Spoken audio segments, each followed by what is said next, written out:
and you don't have to answer this if you can't, if you don't want to, or you can't. Do you have any idea when the next like Freeman's Mind stuff will be starting to release and come out? Am I the first person you've told that to, that you'd be done with your end of it? I think so. Okay. Well, then I I'm can not, say I this. have a video chat in a week, but I'm not. You heard it here first. Going back to the what I was talking about earlier about how games are like more expensive than they were 20 years ago, but they feel kind of soulless, and like, have you noticed that the tutorials like hold your hand more, like almost like the devs and the video game itself don't trust you to play the game like on your own?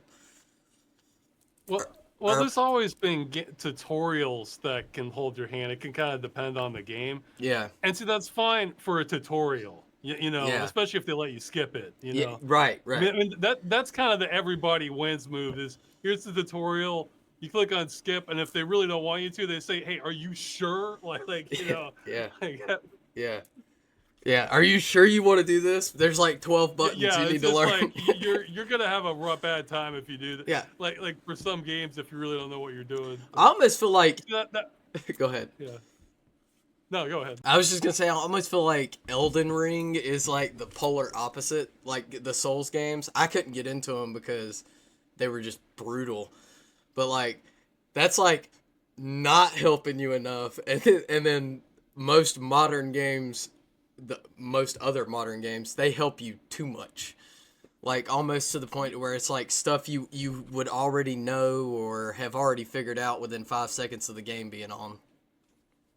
Yeah, I mean, I'm fine with tutorials for stuff that's just how to play the game. You know, like, okay, you need to like learn this jump move in order to progress past this area or something, and then afterwards they just kind of let you go on your own and figure it out. Like I've noticed more and more. I really don't like on maps when they're like flagging where everything is. Oh, you know? I hate like that. A map, like a map in itself is useful, but you know if it's just like go here, that's just like Yeah. I feel like I'm almost doing like chores or an errands then. Yeah. Whereas Yeah. if it was just like some villagers saying, yeah, there's trouble up in the mountains. A lot of people have died there. I mean, you check it out if you want. Yeah. And then like that's it. You know, maybe there's a road and you can see where the mountains are, and like that. Yeah. I like that level. Yeah, of it. I hate that too. Like, that was one of the biggest things. Like, I've completely pretty much disowned Call of Duty at this point. And I did a couple years ago. Matter of fact, over a year ago, the first time I had talked to you was when I first started doing those like downfall of Call of Duty type videos on my channel.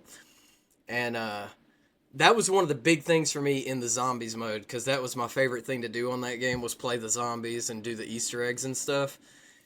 And when Warzone came out, they started using assets and concepts from Warzone in the zombies. And when you look at your mini map, or just really, it's not even on the mini map, it's your whole screen. It's like a floating HUD around your screen that's got like, wherever you look, the little icons are moving around the edges of your screen and stuff, telling you where to go. And there's like 20 of them on there at a time. Yeah. I saw this, man, I gotta see if I can find it again. I saw this spoof where somebody was doing like if Doom was made today, and like the HUD was just flooded with stuff. Like I think they were spoofing off a Destiny 2, but you know, like you shoot an imp or something, then like 58 like bronze tier bonus points, like 3 points towards season level thing, and then there's like all these animations. Yeah. And, like, they just flooded it. But that's not far off. That. That's not that inaccurate from what you see now. It's like sensory overload or something. I don't know why they do it. Even if you're not necessarily overloaded, it's like irritating. You're not like getting into the game. It breaks immersion. It definitely breaks immersion. It's the sort of thing you should be able to like pull up or turn off like very easily. And I mean, I guess you kind of expect that for stuff like MMOs, but it's a little different for shooters, Yeah. That actually kind of brings up a good point. We're talking about all the stuff they add to the screen, because I was going to actually talk about that anyway, following the first question. Do you think that games are over-designed now? Like, like over-engineered, over-designed, have too many elements kind of thing. Yeah, well, I mean, it's always tricky when talking about games because there's just lots of everything now. But I Well, guess yeah. that you're talking about like mainstream games, Yeah, like like ones that are. the mainstream, I would say AAA games. Do you feel like they're over-designed? Yeah, Because yeah. Oh, indies are another story. That's yeah, I think so because, I mean, well, I mean, I'm thinking Ubisoft is kind of a prime offender of that, where they'll have like a game where if like let's say it's like Far Cry or something where the idea is just to shoot guys, or Assassin's Creed where you're kind of sneaking around and taking out guys tactically. But then they'll have like, okay, well then go to this tower, like, okay, well then find all these chests. Okay, well then find all these like separate collectibles on top of that, and let's have hunting in the middle of that. And like also, yeah, I mean, the thing is, there there are places for that sort of thing, and it's cool if it's done right. I think, but it kind of feels like they're just kind of tacking it on, and then that I don't know that it gives me like it gives me this feeling like it's cheapening the game. Like yeah, yeah. I agree.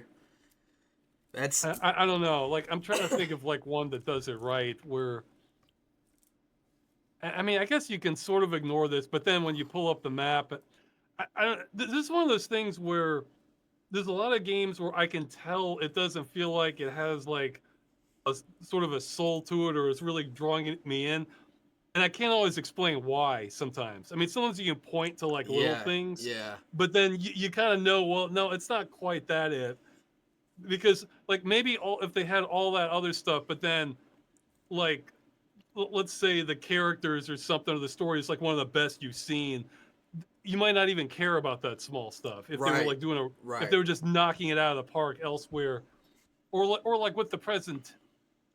Yeah, actually, that's something I've seen with open world games, especially.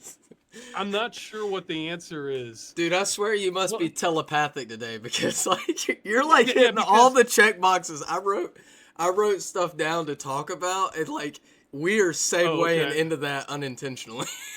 yeah, yeah, because like with open world games, the thing is having a big open world that's a neat feeling and can be great for exploration, but yeah, that that almost comes at the cost of like having like a flow to it. Like if it is a game with like a story, and you kind of want to progress and like complete a mission and see what happens next. yeah, Well, if you're taking like 3 hours in between one plot point and the next, that's kind of killing it there. And yeah, I'm at a disadvantage in that I haven't played Elden Ring because people rave about dude. that. But I know. I, Yeah, I know one thing that they do say about that is that the world apparently opens up as you go, and maybe yeah, that's the way to do it.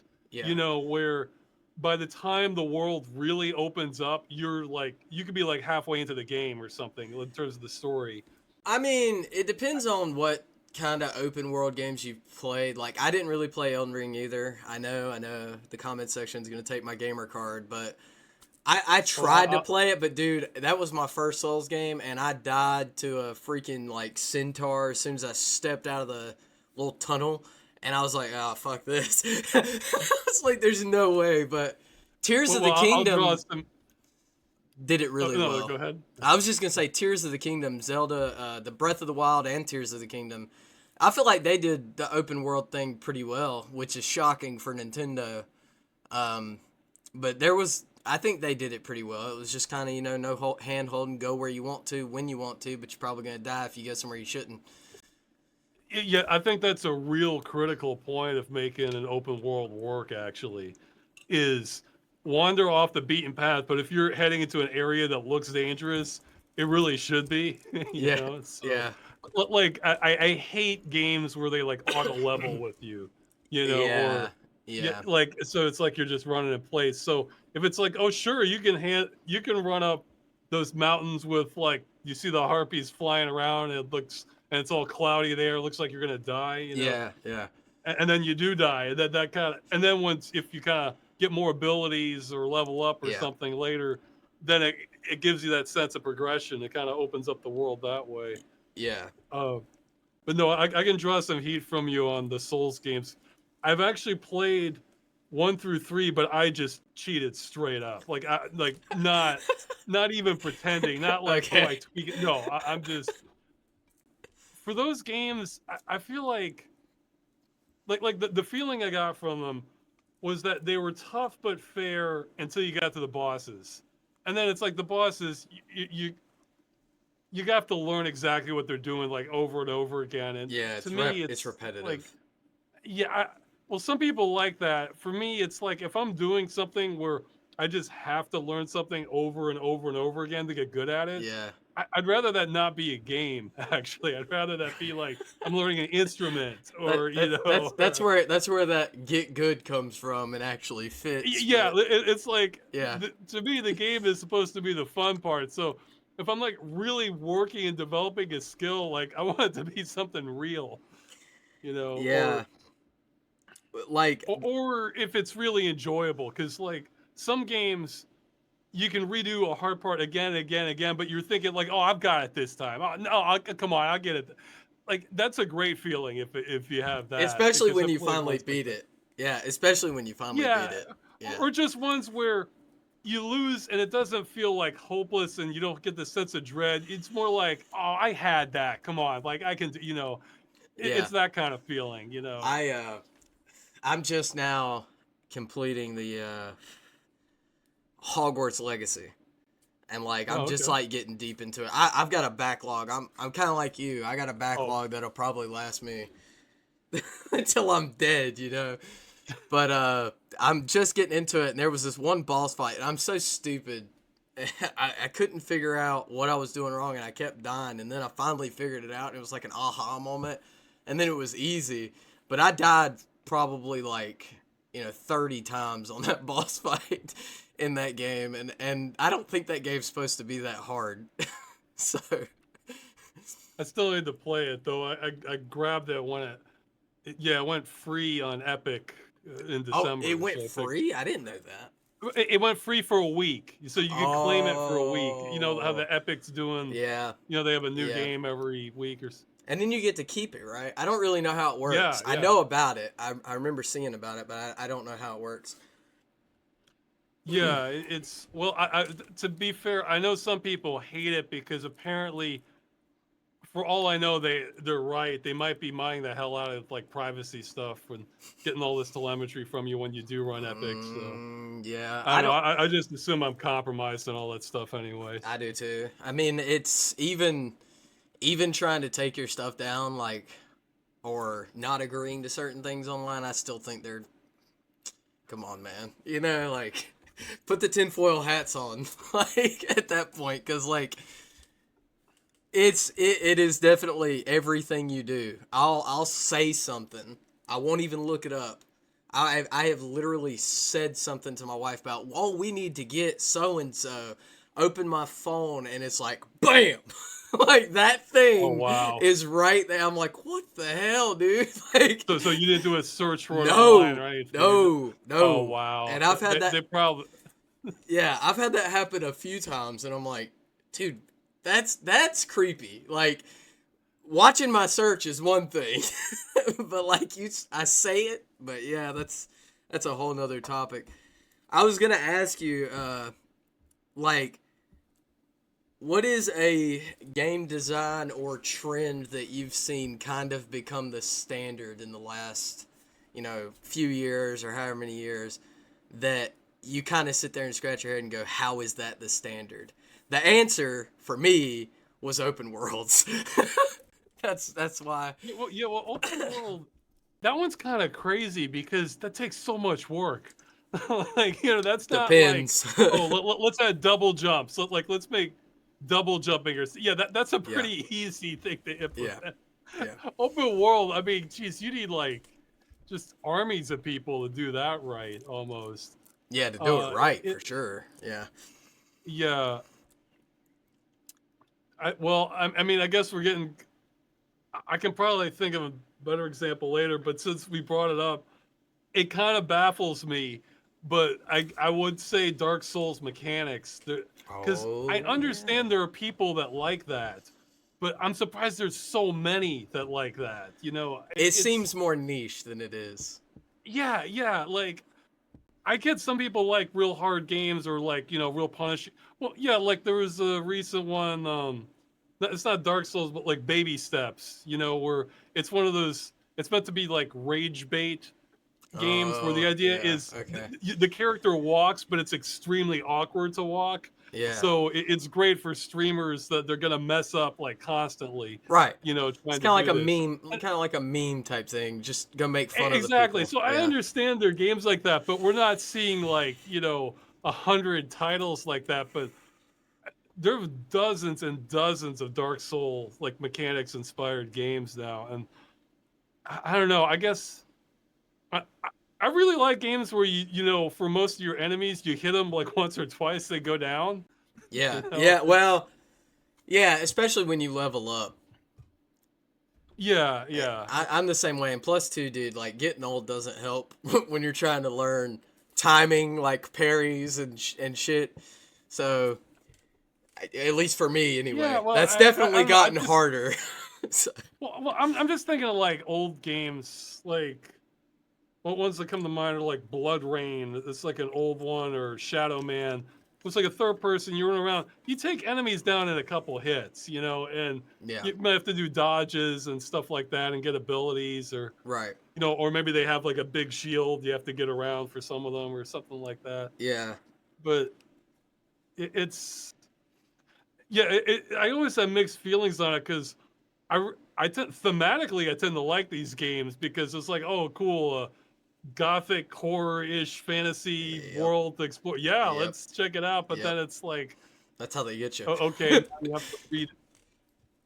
So Yeah. I don't know. I think I'm the wrong mentality for it. Or Not. well, I do intend to play Elden Ring, but I can tell you right now, I'm gonna cheat when I do. I'm gonna find like trainers and hacks for it to. Yeah. Well, see, that's it. It's funny because, like you said, it's hard to believe that that's kind of become like a standard in the industry where everybody's trying to copy like the Souls mechanics because Yeah. you're not the only person, like me included. I told you I don't really get into those games. I think they look cool. I might watch somebody yeah. play them. But like I've got like my cousin, he plays games and he hates the Souls games. And there's several other people that I know that just don't get into them. And they've told me, they're like, I hate it. So it's like, who said this was the way to go? And how did it catch on? Or are they like overblowing it? Like, are the companies that are making those games basically saying, oh yeah, there's billions of people that like this, but really there's like a couple 100,000 or something, I've seen so many.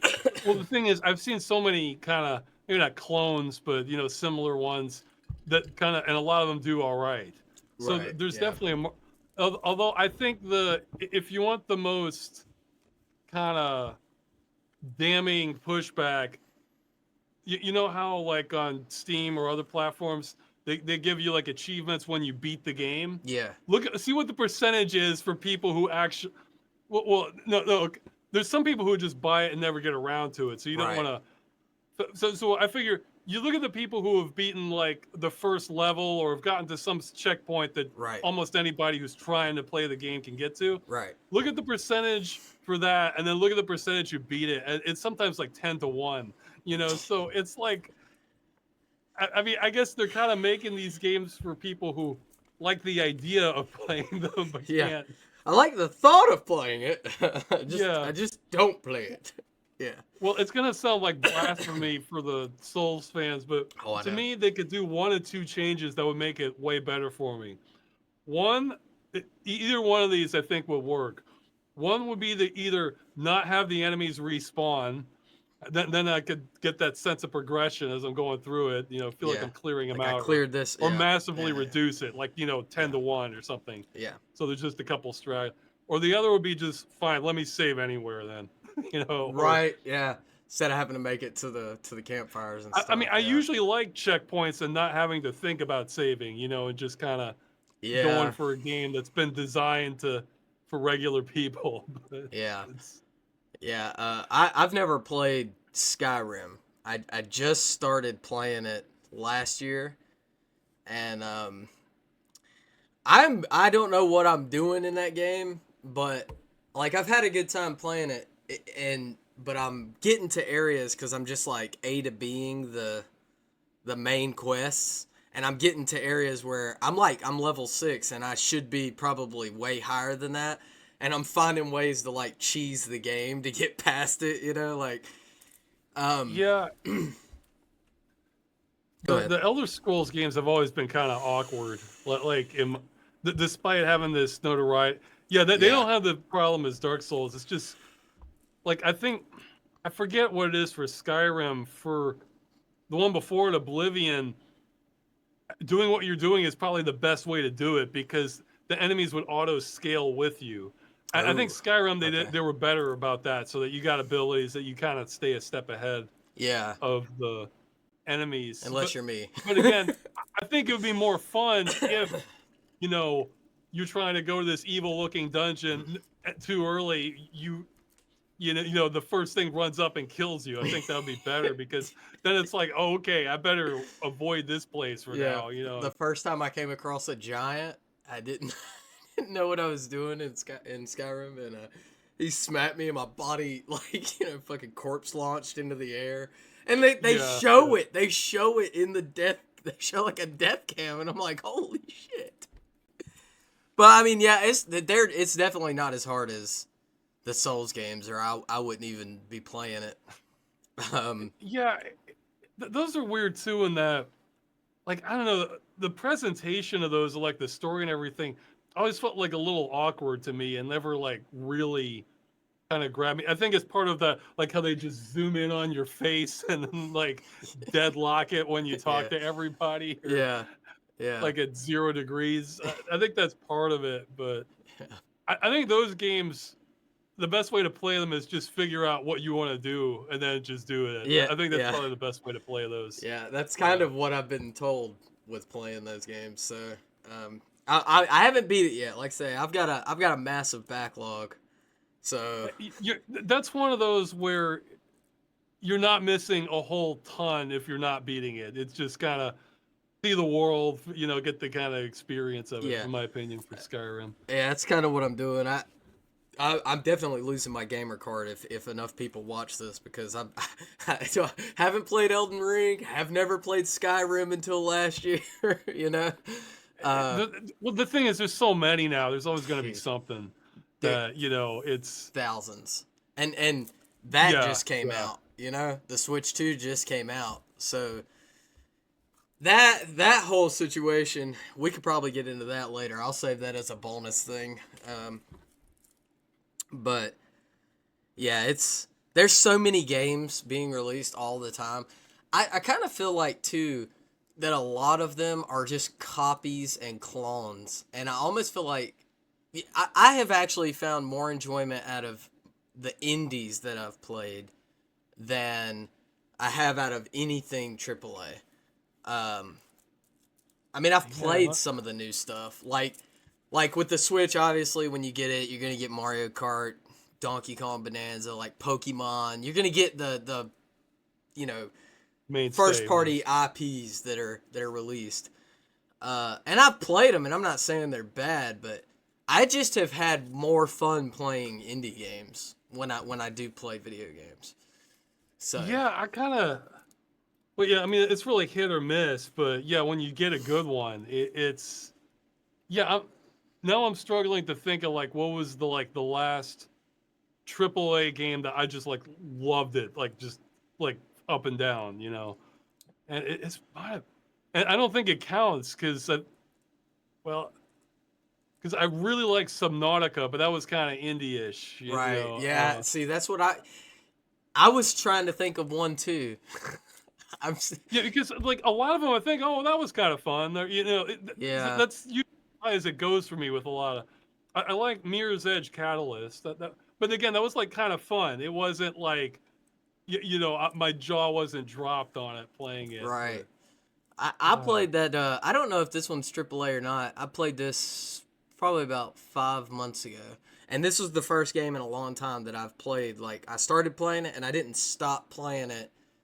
Like I played it every day until I beat it, and it was called Detroit Become Human. Yeah, that's one I still need to play. That was I would like to go back eventually. I probably never will. But I would like to go back eventually and get some of the other alternate endings and alternate scenes and things like that, because there's hundreds of them. But that game was really fun. Like, I like really good storytelling in games. And that game, in my opinion, I thought it was really good. So you could make Yeah, a 'cause killer game I'm dungeon. thinking I'm going way too far back, but I was thinking, oh, like best storytelling, like Silent Hill 2 popped in my head. I was thinking like the original. I haven't played the. But See, I kind of don't really care about the remake because the original looked fine to me. right? Yeah. But the Well, you play a lot of uh older stuff anyway in your game dungeons and yeah, stuff. So well I'm bouncing around, but yeah, I'm usually like honestly the industry's practically trained me not to play like brand new yeah, because yeah, like it's really rare if I'm playing a game newer than like 2 years old yeah, because yeah. it's like by then, okay, a lot of patches have come out, the price is usually fallen. Yep, It's like, yep. Yeah, because I mean, you look at something like Cyberpunk 2077. I got really lucky. Actually, that's another AAA game that I played to completion. Um, when it first came out, I didn't have it when it first came out, so I don't know how bad it actually was from it sounds personal like it was pretty experience. bad from the But yeah, videos. watching Yeah, like, videos on it, it was pretty bad. But I got it like a year or two after it released, and I thought it was great. I did run into a couple issues even when I got it. It was like the first mission. I had to drive my car to this guy's house and pick him up or talk to him about something. I can't remember. And when I got there, it wouldn't let me get back in my car. It was like the button was showing on the screen, press so and so, Y or whatever to get in the oh car, man. and it would not let me get in the car, and I couldn't progress the story at all, Oh and I had to wow. like restart it. So there were issues even when I got it, but it was still, that didn't deter me from playing it. Like, if it's something I'm Yeah, really interested in, even issues don't really stop me. yeah, with Cyberpunk, I played through that one. That's one where like the world, yeah, okay, the world they made in that with Night City, yeah, that Yes. was jaw dropping. Like Yes. that's like, that floors me. In fact, I plan to really dig into it eventually. Not now. There's no way my system could handle it. But there's a VR mod for that. So What? I eventually want to revisit that. I want to take the Night City tour, like I'm actually walking Yeah, through it dude, that would essentially. be crazy. Could you imagine? Yeah, yeah. I couldn't But I imagine mean that playing. would bring my system to its knees right now. But it's And now it's not a good it, time to upgrade. no, it's not. Like, Yeah, unless you're a the friggin' billionaire. So yeah, like the gameplay I thought was good. The story, I don't know. I feel like they were playing it too safe, in my opinion, for the story. Like, I really, mean, without spoiling too much, there was like I wanted the endings to get crazier or have some I, options for the. all right. He said without spoiling, so you heard that. Now, with spoilers, go ahead. Okay, with spoilers. Okay, I'll give you at least Because I two want to know. examples Yeah. of endings I wanted. One was just get just but basically get a what the fuck ending where you just in the game Johnny Silverhand nuked the corporation, just Yeah. do it again. Like, Yeah. and just nuke the same building like 20 years later, Yeah. whatever it is. So Yeah. everybody's like, what the hell is going on? That Right. this place got nuked twice in a row. Like, That would be pretty funny. Yeah. and to me, the obvious one that just like, okay, well, is the AI that they're talking about is held back behind all these barriers and stuff. Let's just unleash it and just watch the world go crazy. Watch the You world know, burn. because Yeah. yeah, exactly, because everything's so integrated and Yeah. like, Oh it's yeah. Yeah. that would be. I mean, come on, that's an ending you want to. Doesn't have to be the ending, but that's one you want to see. Yeah. You Could know. you imagine? Could you imagine a virus in a world where you have computer chips in your brain? Yeah, That or would just be in crazy. everything. Like the Yeah. buildings, or The just buildings, the cars, in you, in your kids. yeah, Yeah. or you could even. Well, I don't know how much it matches up with the lore you could even have the computers start like taking over people who are Oh yeah. enhanced. You know, like Yeah. and then start making like work drones out of them so that they start building some who knows what the hell it's building You're. Go ahead. because it's a crazy AI, Yeah. just Yeah. You're gonna really like I guess. Detroit Become Human. Well, the other thing that sort of bugged me about Cyberpunk is like I feel like there was like a mismatch a bit between like the narrative of the world versus the story, because the story it's like pretty somber, everybody's kind of down all the time, and it is a dystopia, but if you look at the world and like the ads that they have, they're kind of like over the top with it too. So Well. like I feel like it should be more like a fun dystopia. Like a classic example I'm thinking of is like you've probably seen RoboCop. Oh yeah. You know, Yeah. make it more like that. Yeah. Where because RoboCop, you have these ads and media, they're just way over the top and just hilarious. And I feel like you should mix that in with the everything's going to hell. Yeah, on one hand, everything's going to hell, on the other hand, everything's nuts and kind of fun Yeah. also. So Well, I almost feel like kind of if you were to like compare Cyberpunk 2077 and like the tone of it, I would almost say that they pretty much hit the nail on the head with how society is now, and we're not even that advanced as they are in the game. And the only reason I say that is because like we're more connected than ever. Like 30 years ago, me and you couldn't be sitting here having this conversation yeah, as far apart as we are, and in real time with video. uh, so we're more connected than ever now, but like that's the vibe I get from Cyberpunk. More connected, more things to do, more drugs to enjoy, more whatever your thing is, but you're still depressed. That's kind of the vibe yeah. I get from Cyberpunk. See, yeah, and see, there's room for that, but I feel like they were almost like forcing it to the point Oh where yeah, well yeah, I can see that. it's just like I see. I like that as I think depression can be like a good setting for like as like a platform to something else, like so that you Yeah, become the person who has nothing to lose, and then you can do all sorts of crazy stuff because of that. yeah, and then you kind of Like find yourself and get happy. yeah, like I mentioned Silent Yeah, Hill 2 earlier. At the start of the game, the character is obviously depressed, but yeah, that makes him kind of with nothing to lose, so he's going to go and have this crazy experience in Silent Hill kind of trying to find yeah, answers that yeah, like a sane person wouldn't, but or if you want I guess you could say it's cheesier, but I like it with Max Payne. It starts off with some tragedy, so now he's just on like a revenge spree to try to take yeah, down the people who wronged him.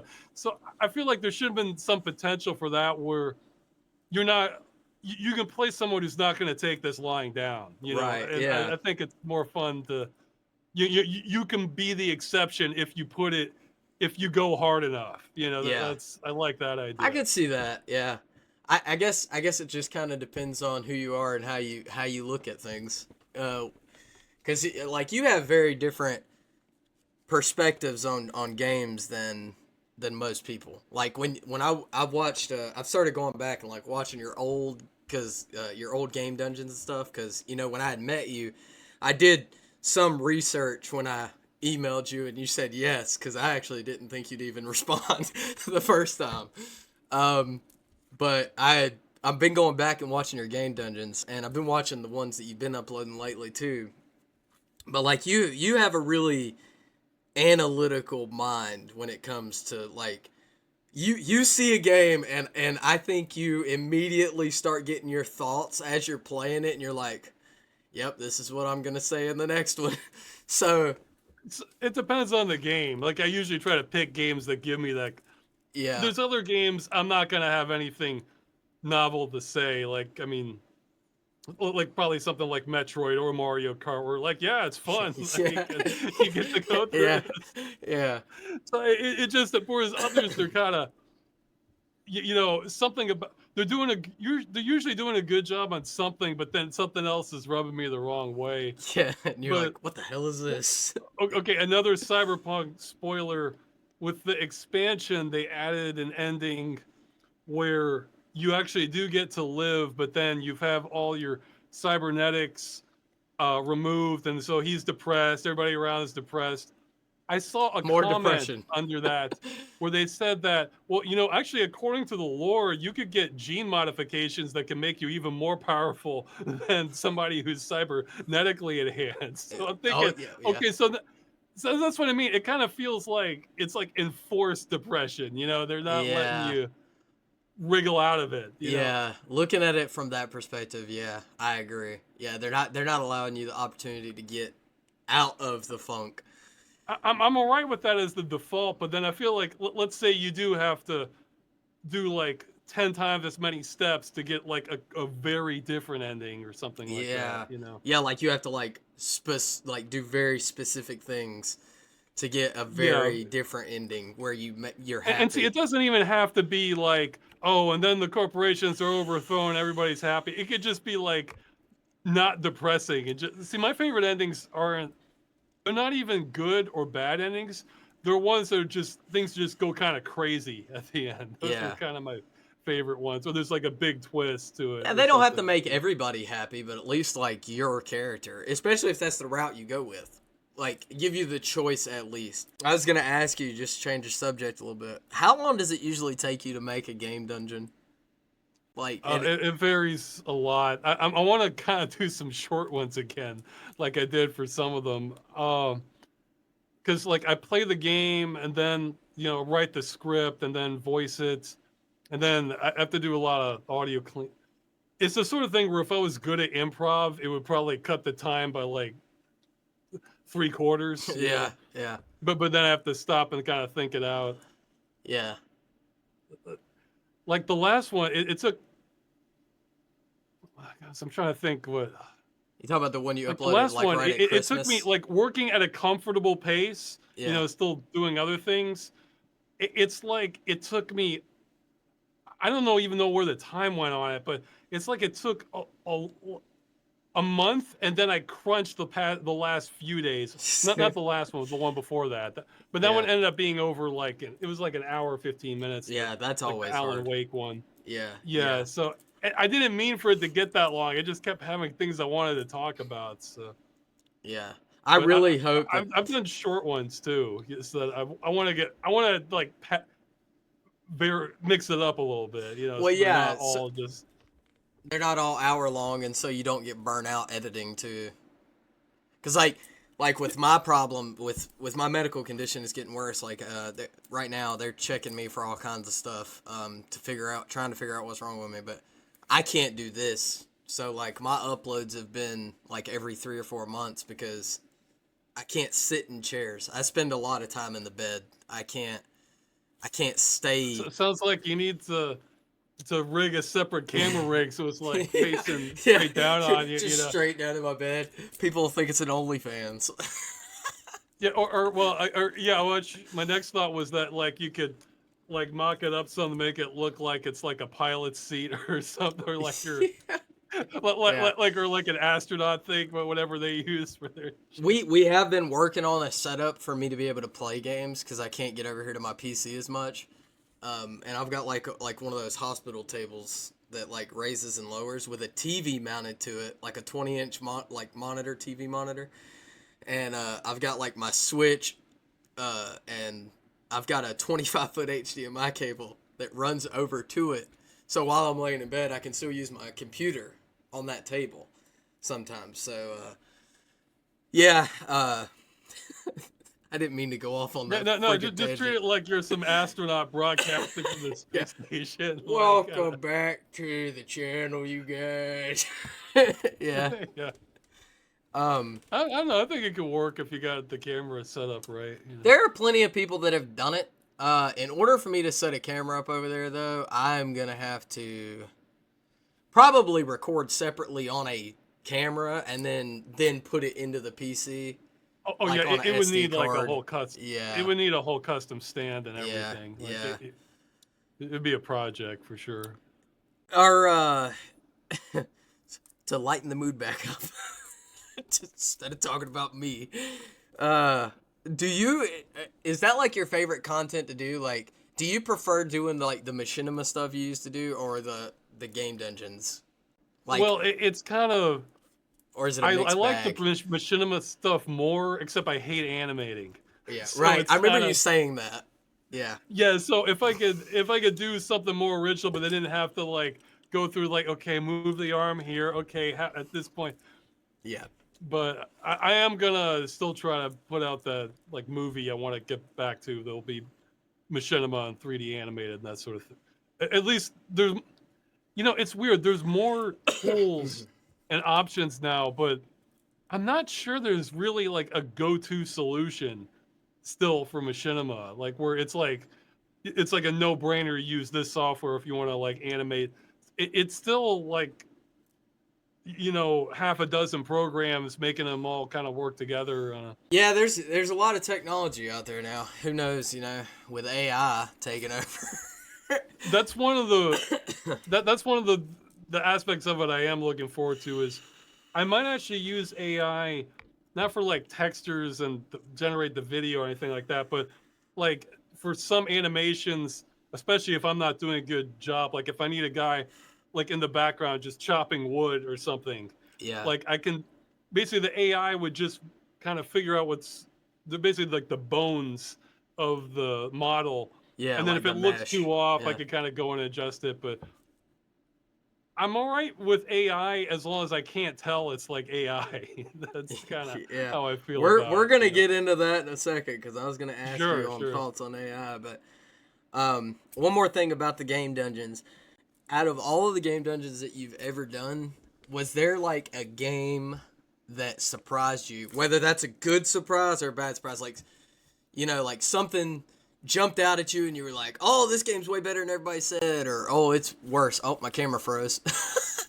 Uh, Yep. well, I can hear you. Yeah. So, I don't know why it does that's that. not the worst frame Oh, for it come to on, freeze bro. on. There we go. Yeah. At least I wasn't like or something. But yeah. Oh yeah, I've definitely had plenty of surprise. Here, I'm trying to pull up the episodes, but the yeah, there's some things I don't see coming at all.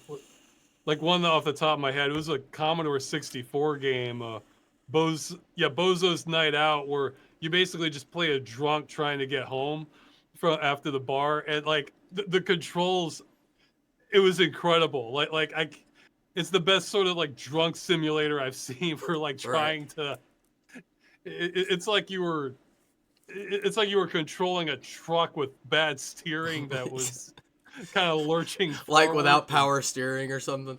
Like Oh yeah, harder to oh turn. man, Yeah. it was like you can't really show it in a video, but man, I feel like I was just like, oh wow, you could feel the gravity and just Oh, that's crazy. Yeah. struggling to. Yeah, Was go there a ahead. game that like everyone swore was like game of the year, like the best game ever, and then you played it and you were like, "Oh, this is shit." Well, it's usually not crap. It's just like it can sometimes get overhyped. I'm trying to look at which ones I that agree with that. like everybody said. Well, okay, yeah. I mean, I guess that sort of counts. I think this one, it's not that the game was bad. It's more I was totally not the right audience for it. The Life is Strange, like Yeah. because that one's gotten like rave reviews from some Yeah. people, and they got a lot of sequels, and that one's mainstay. I'm just not the right audience. Like I could tell. Like so, it's not necessarily the game's bad. It's just the wrong game for me. For you, yeah. Uh, let's Yeah, I see. played that game, the first one. I played the first one.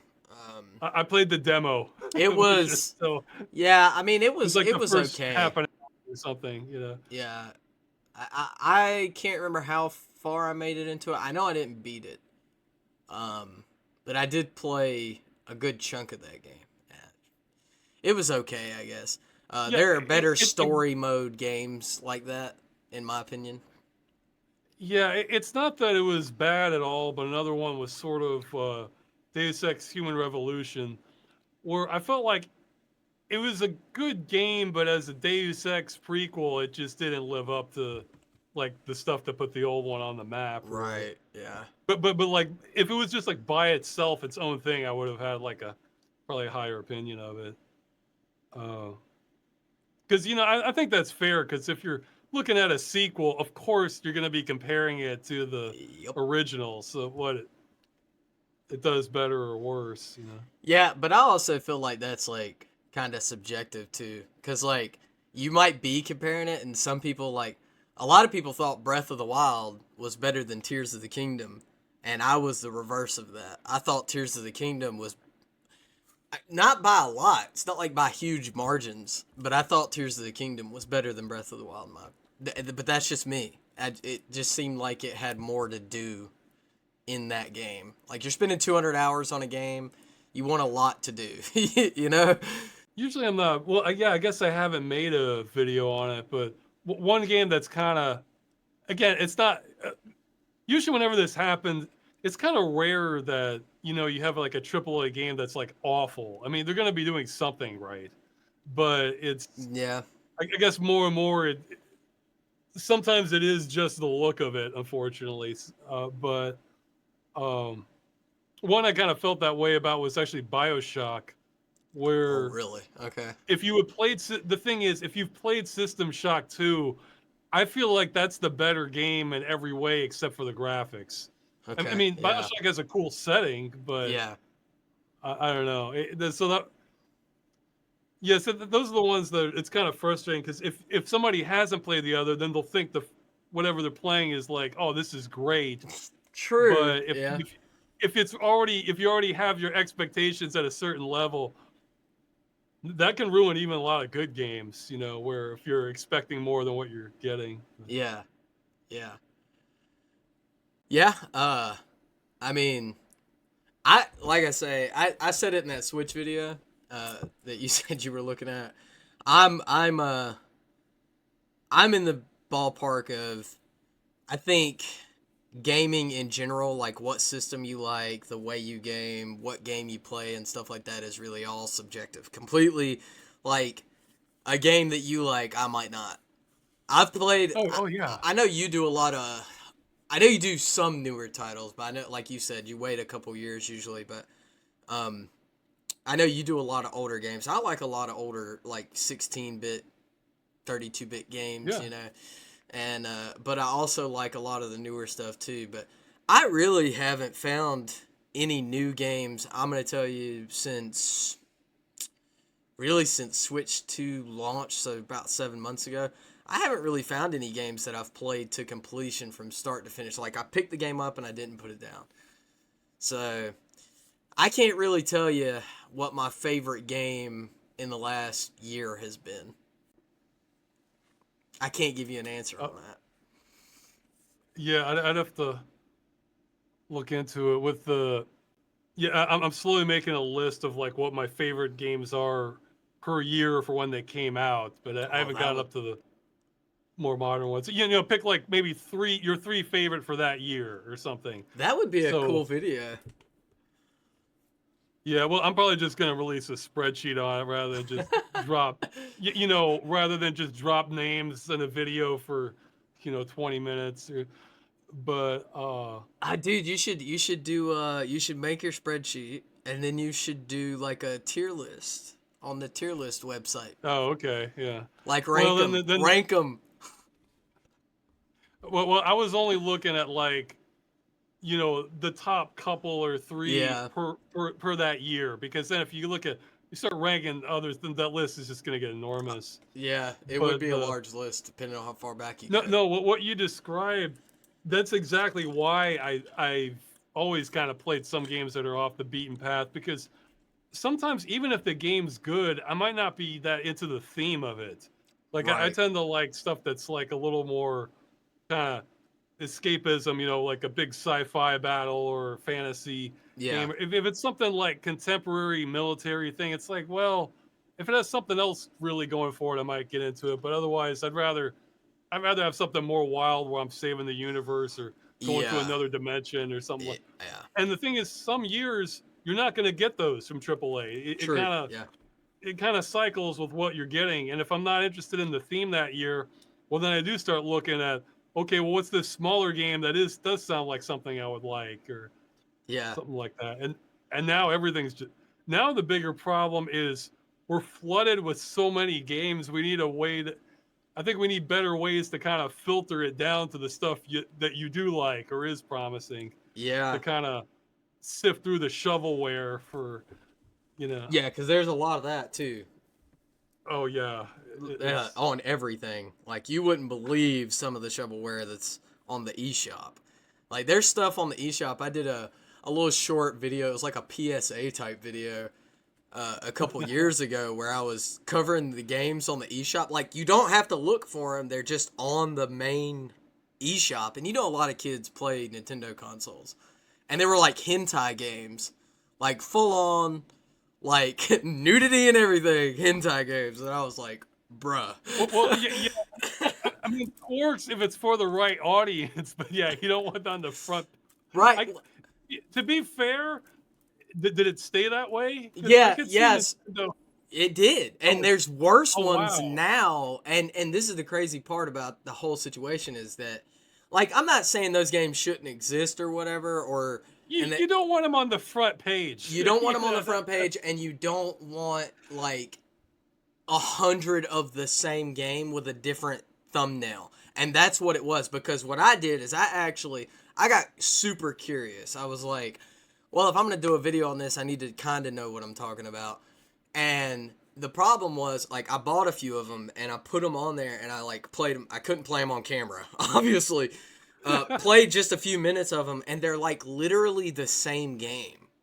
And just with different girls or different, thumbnails. That's it. That's the only difference. It's the same game, and there's, like, hundreds of them. Oh, wow. Yeah, like in the old days, well, they might still be doing it for all I know, but Zynga was known for basically, they would find some popular game, basically copy it almost to a T, but then just like change graphics and then market the hell out of theirs to kind of take over. I think they had lawsuits over that sort of thing because, I mean, to be fair, it depends on the gamer, but I actually like clone games if they're done well and it's just something different. It's right. Like for example, I've played a lot of kind of Castlevania or Metroid clones. Right. Yeah. But they're their own game. It's a different map. They might give it a different story. Yeah. Mix up the abilities, different music. So it's in gameplay, it all may as well be Metroid. Right. But in terms, you have a different theme, atmosphere, story, and so it's like, okay, it's its own experience. So I'm kind of getting more of the same of what I like, and I don't have a problem with that. But right, yeah. But this was like going where this would be like if you're practically copying the same map layout and changing the character model, and that's it. Yeah, exactly. I saw a video on that. Yeah. Yeah, if you're copying to that point, then that's not cool. But, yeah. See, I don't mind well done clones, I guess, of good existing good games. Because I mean, Jews, you were mentioning Call of Duty. I mean, I don't know how long they've had yearly releases or close to it now. I can think of other genres I would have loved if they were getting like a yearly release of like something like a Castlevania type game or something. I don't remember when it started, but I want to say it was around the Black Ops 3 era or a little bit before that. But yeah, I mean, well, you say you would like... Because they would have Treyarch and then they would have, was it Sledgehammer and Infinity Ward. So they had 3 different studios. Oh, wow. So they were really... They had all the chambers loaded. Yeah. So, like with... You said you would like it if there were like yearly releases of like a Metroidvania or something like that. Yeah. To an extent, but... Eventually, it would fall into the same trap. Eventually, that COD you get has. saturated, but and that's the problem with Call of Duty now. Is like, there's less effort put in. It seems like every year, and they're changing things that made the core gameplay what it was. The things that made people play Call of Duty over Battlefield. Because with the zombies, like, dude, that is the saddest shit I have ever seen in my life is what they've done to zombies. Like, genuinely, because there was a whole niche community that only played Call of Duty every time they released one for zombies. So to go to what they're into now and they've got all the Warzone mechanics. They added like an armor plating system, and they took away a bunch of mechanics, and they changed the way the point system worked and all this different stuff. It's just not even zombies anymore. It's zombie-like. I don't know how to explain it.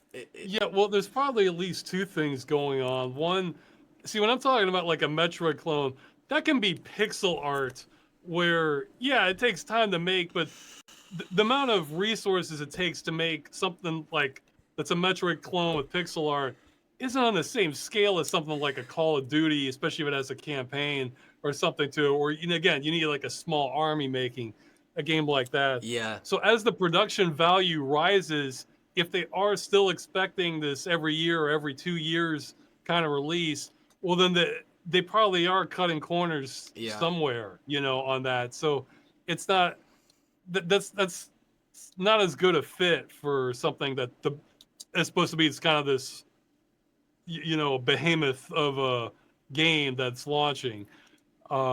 And I guess the other thing that's happening in the AAA space is you're kind of seeing the venture capitalist investors just kind of go in and just gut everything and just demand more product next quarter, regardless of how it's doing. And you see, there's always been like some of that, but it's getting way more pervasive now. Yeah. Oh yeah. Like more profit, more product, more profit, more product. More yeah, product, exactly. More Product, like just back and forth. Like sell product and do it kind of fast. So. Yeah. Well, that's been the destruction of most IPs. I mean, that's why everybody got superhero fatigue with like the Marvel universe, was because they were releasing all these movies, and then in between the movies they were releasing like 3 or 4 shows on like 40 different streaming platforms or whatever, and then it was like, bro, like, and half the shows were completely deviating from like the comics and the, like, I think a lot of people got burnt out. Like they were just pushing too much of it out at one time. I think that's some of it, and I think the other part is like the writing got kind of bad for some of those too. Yeah, it did. Like if it's because if you give too much, you're gonna have saturation period, and people won't like it. But if you have a really good story to it, then I think people can kind of come around at some point. But yeah, if you keep the story going, I mean, I think that's what makes a lot of YouTubers make it on YouTube. Is like, yeah, they might talk about the same kind of thing all the time, but they always have like a different way of telling their story about that thing. Or like your game dungeons, at the end of the day are all about games. So it's like it's the same thing, but you change it with your narration and what you say and how you tell the story about it. Yeah, I don't always pull it off, but I try to approach it like it's an expedition. It's like, we're going in. Let's see what we find here. All right, boys, we're going in. Yeah. Yeah, I mean, so you can kind of take that mentality to all kinds of places. Yeah. And it stays interesting, or hopefully can. What are your thoughts on the usage of AI in video games, like to create or design either assets that stay in the game or concepts? And I'm going to give you an example. Like the whole I don't know if you heard about the Larian drama. I heard a little bit. Like they were using it for concept art? I think they were using it for concept art or something to that effect was what was mentioned in the original interview. And the internet was like, oh my God, they're using AI, it's the end of the world and all this crap. How do you feel about them using it for concept art? And then to elaborate further on that question, how do you feel about it if the assets make it into the game, if they were generated with AI? It's kind of, I guess my general, I think there's kind of a mania surrounding it now, so you can't really get a clear, it's probably I think some of it's probably being thrust onto developers from above, because that kind of goes back to the venture capital thing there, where they've got to make their money back at AI, and they're probably not going to, so they're panicking, saying more AI, come on, make it work. Yeah, trillions of dollars. Hurry up, man. Yeah. Like, I think I think there's use for it, but I would approach it like very carefully. Like, it's kind of like having like a new tool in a game engine. Well, actually, we've seen a lot of that in the old days in the past, where there'd be like a new feature. I think the worst I remember was like bloom. When that was an option, you would see some games that they would just bloom it like they're trying to blind you, and just Yeah. like they Yeah. it's like artistic direction goes straight out the window. We can do bloom now, so we're gonna bloom everything. Yeah. And I think Yeah. I think we're seeing some of that in AI where they're using it whether it makes sense or not. I think there's a few like real limited use cases where it might make sense. Like I mentioned earlier, if it was used for kind of 3D animation where, let's say you motion captured something, but it was kind of like wobbly, and then let's run the AI, see if it can figure out how to smooth it out. How to? And let's say it does a good job like Right. 90% of the time or something. Right. I think that's like a good use of it. Well, But go ahead. Go ahead. like with art assets, I don't like with AI art. There probably are examples where I can't tell, but a lot of the time I can, and I don't like how it looks. It gives me this kind of sort of like uncanny valley feeling looking at Yep. AI art. It Yep. has like that soupy look to it. So Yep. yeah, I don't want to see that in the game. And there can be a whole lot to the process of developing art assets. So it kind of Yeah. comes down to, can I tell that you're using AI? Like, am I starting to get suspicious? Just like not even thinking about it. I just go in playing it and I'm just thinking, wait, this looks weird. I don't like how Is this this looks. If it's AI? giving me that Yeah. feeling, yeah, then no, I don't like it. But if I can't even tell that's what they're doing, then they probably used it in a smart way. So I I think the actual use of it, I think it's really limited to, well, I guess it might help like smaller groups where I think maybe in coding where for a game that doesn't need a lot of performance, like let's say it is some pixel art game, the platformer or something, Right. where if it let's because AI code is not going to be the best code. It's going to No. be potentially the easiest to make. Yeah. And if you're a small developer where performance isn't that big a deal, maybe there are scenarios where that makes sense, Right. like with coding. But if yeah, you would not want to do a AAA title with like AI code in Mm-mm. it because then it's like, oh yeah, we used AI code. Now we lost 30% performance Yeah. than if we hadn't done that. Yeah. It's, Yeah. I mean, I've tried to use. We had a Rust server for a little while, and I was messing around with codes for mods and plugins that were on the server, and I tried to just see what AI could do, and I would just like give it a prompt, and I'd be like, okay, create me a code for this, in this format, and every time, if you could even get it to work, it took a lot of human intervention to like recode yeah, certain lines and things like that. And then also, I think it depends on like use case, like scenarios, like what is the scenario that the AI is being used for. I think for concept art and stuff like that, I mean, people are all up in arms about Larian using it for like concept art.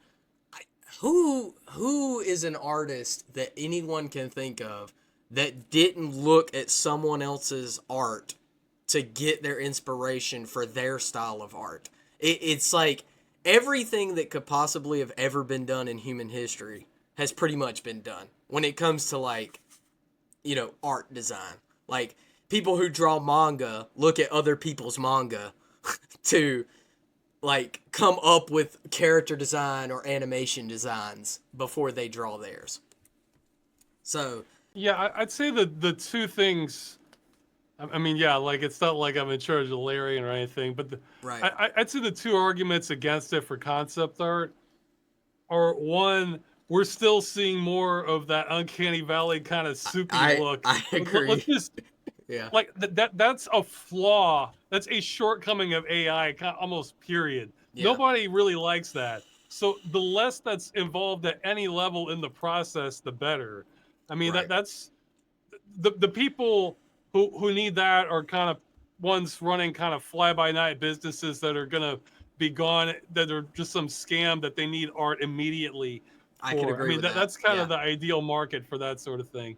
Yeah. Uh, and I guess the other aspect is, even though AI can do all these different things, it still is following kind of certain prescribed rules that are very complex. And there's maybe I'm over analyzing it, but there's a small chance that it's gonna kind of subconsciously make the artist do things in different lanes that are kind of adhering to how the concept art of the AI tends to come out. Whereas if they were doing it more just the old-fashioned way, they're going to have their styles, that they're kind of, or they're looking at other artists. Well, they're going to look at the stuff that they like, or Yeah. that I guess the developer is looking for. So, like if they're layering in like, okay, we want our art to be like, this Dungeons and Dragons magazine from the 80s or something like Yeah. that. Or we want this one looking like more like Harry Potter kind of art Right. style Right. for this part. So they're drawing from things that are already a lot of skill and effort went into them, and it's known that it's good. And see, the AI might mimic them, but it's going to follow certain patterns. Right. Yeah. And these are things that we're not even probably going to be conscious of most of them. Like let's say, like if you wanted a castle, the AI almost always puts it at like a certain angle on a hill, whereas Yeah. maybe you wanted like a big flyby of it or something. But now we're unconsciously always making it in that Yeah. style, and that kind of limits your range. Yeah. You know, I agree. so that would be my counter argument to that. Yeah. The RAM shortage. Oh yeah, God. That's crazy, right? Like DDR5, when I originally wrote this script for December 29th, it's up more now. But it was up 50 to 100%, and there were retailers saying that it was going to increase daily by 10 to 20%. Oh wow, I hadn't heard that. Yeah. I mean it like if you yeah, like if you had bought it during the summer, it's up way more than 50 to 100%. Like it's like at Yeah. least 500%, I think. By now, yeah. I think the last Yeah. number I saw was like 500 to 600%, and it depended. Like DDR4 RAM even increased because people Yeah, DDR there's demand for it now, and it's it's not going up being too, made. yeah. Yeah, which sucks because I was gonna actually upgrade my RAM this year. Well, not now you're not. No, hell no, I'm not. I'm I'm too poor for that, bro. I was Well, gonna get even if two you more weren't, sticks. it's such a way, it would bug you, because It really you're being would. hosed. Yeah, I mean, when you could get, let's just say 64 gigs for like $100 a year ago, and now it's like $400. It's like, bro, there's no way to justify that. Yeah, no, I mean, yeah, that's why I think like all sorts of things are going to be changing with RAM because. Well, are you recording yet? Yeah, I'm recording. I was Oh, looking okay, at I my wasn't notes. sure. I was just looking at my notes. Yeah. Because there's probably plenty of games in development where they were planning for things to go up and up the way they used to with resources, and now it's like, oh yeah, if you release your game next year, no one's gonna have RAM for this, so Nope. they're gonna have to rethink a lot of things. Yeah, and especially with game design. I mean, it's gonna affect literally everything. It affects obviously you upgrading and everything, but like then on the game side of things, the way they design games, like they're gonna really have to optimize for older systems so that people like me, like I've only got 32 gigs of RAM DDR5 in this PC. That's That's really enough. all you need for gaming, But though. they need to optimize it for DDR4 and like slower speeds so that people who like say you get a PC and you only got 16 gigs, because that's another thing I noticed is they're putting the same PC that I've got now. My sister got, and they're putting like one stick, 16 gigs in there now instead of 32, which is what the original build was. Yeah, I haven't kept up with it. Maybe it could be the newest games need more. 16 was enough for a long time, though. Yeah. I know. Yeah. So, and even 30. I think even now it would only be real rare scenarios you would I don't know, 32 would be enough for almost anything. Yeah, it just depends on what you're But doing. but even but where the real bottlenecks happening, I mean, because it's all RAM, is for the video card memory. Yeah. You know, Yeah. where because yeah, I mean for newer games, I've been hearing like a lot, like 8 GB just isn't really cutting it for when they're just stuffing in a bunch of textures. But Yeah. and the thing is, we're talking about PCs. That's just because they're on the front line. This is all going to work its way back to consoles, because even It if the already console is. has a fixed, yeah, even if it has a fixed spec, you know, they still need to get, if they want to, you know, once they use up existing supply, if they want to make more, then that's just Yep. going to jack up the price for everything. Yep. And It's because they've actually, if I'm not mistaken, I could be wrong, but I'm pretty positive I heard this, that PlayStation and Microsoft, so Sony and Microsoft are both raising the prices of like the Xbox and the PlayStation right now because of the RAM shortage. oh yeah, like it. And so this is already happening on top of just inflation that wasn't in a good place already. Nope. You know, like Yep. even if none of this was happening, prices would still be creeping up. Yeah. You know, so it's I'm not sure how this plays out, because you know, I mean, RAM is so fundamental. I mean, on an individual, there are things you can do, like, you know, seeking out the. Well, I was mentioning those 2D platformer games.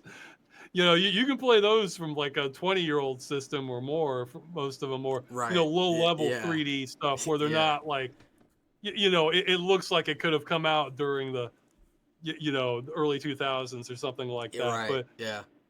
so you can still get like cheap systems or put some together, or I guess well, let's see, old consoles are going to limit you, I guess, unless they have like a digital update. Because let's say somebody does make like a new like Metroid type game that can run at anything. Well, if the old console is discontinued, then you're still not going to be able to run it, even if it could run it power wise. You know, so Yeah, because I mean, unless you mod, which is becoming more popular now, but like they've discontinued, like, you know, the 360 online.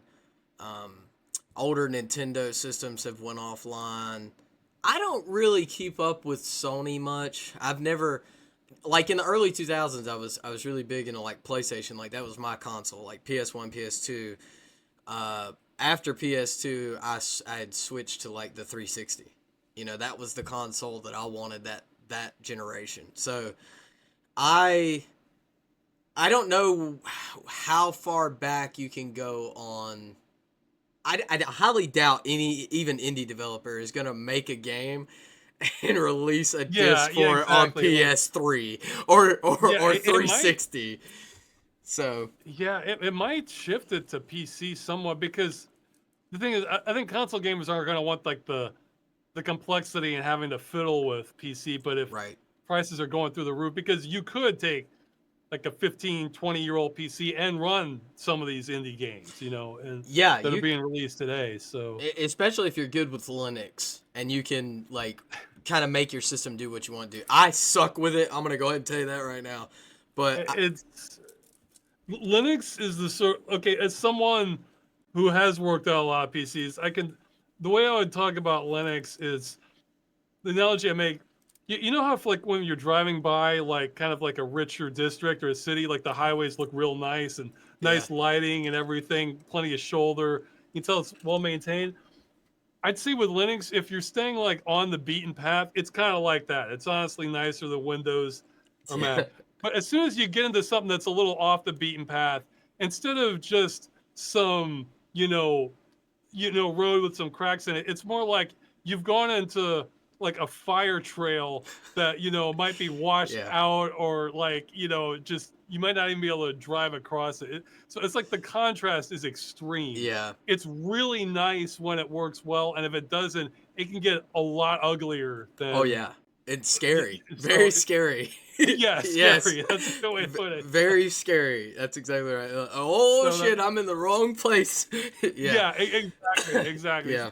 So the contrast is higher. It can get uglier fast, but Yeah. it's Uh, it's getting better, and I got. Microsoft's doing them favors, I guess, by screwing up. Yeah, we were mentioning AI. That's making its way into Windows 11, Oh and it's man, it's showing. horrible, bro. And Windows is already like so bloated. Like this is my main PC, and I want to put Linux on it really bad. And I've put Linux on other devices, so like I kind of know what I'm getting myself into, what I'm doing. But I haven't played with it enough to do it on this PC yet because I don't want to break everything. And like I took an old laptop that my daughter had and put Linux on it because it just wouldn't work. It was such a piece of crap. I put Linux on it and it works fine. I got rid of Windows and it works fine.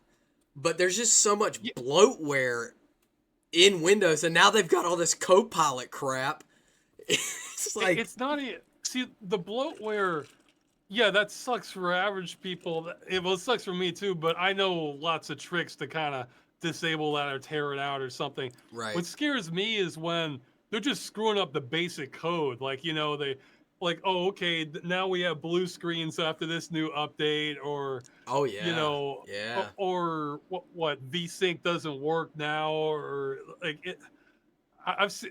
It seems like it's happening all the time. That's the part that scares me because I can't fix stuff like that. yeah. You Because just have to hope. and if you don't know how to go in there and figure out, you don't even know what you're looking for.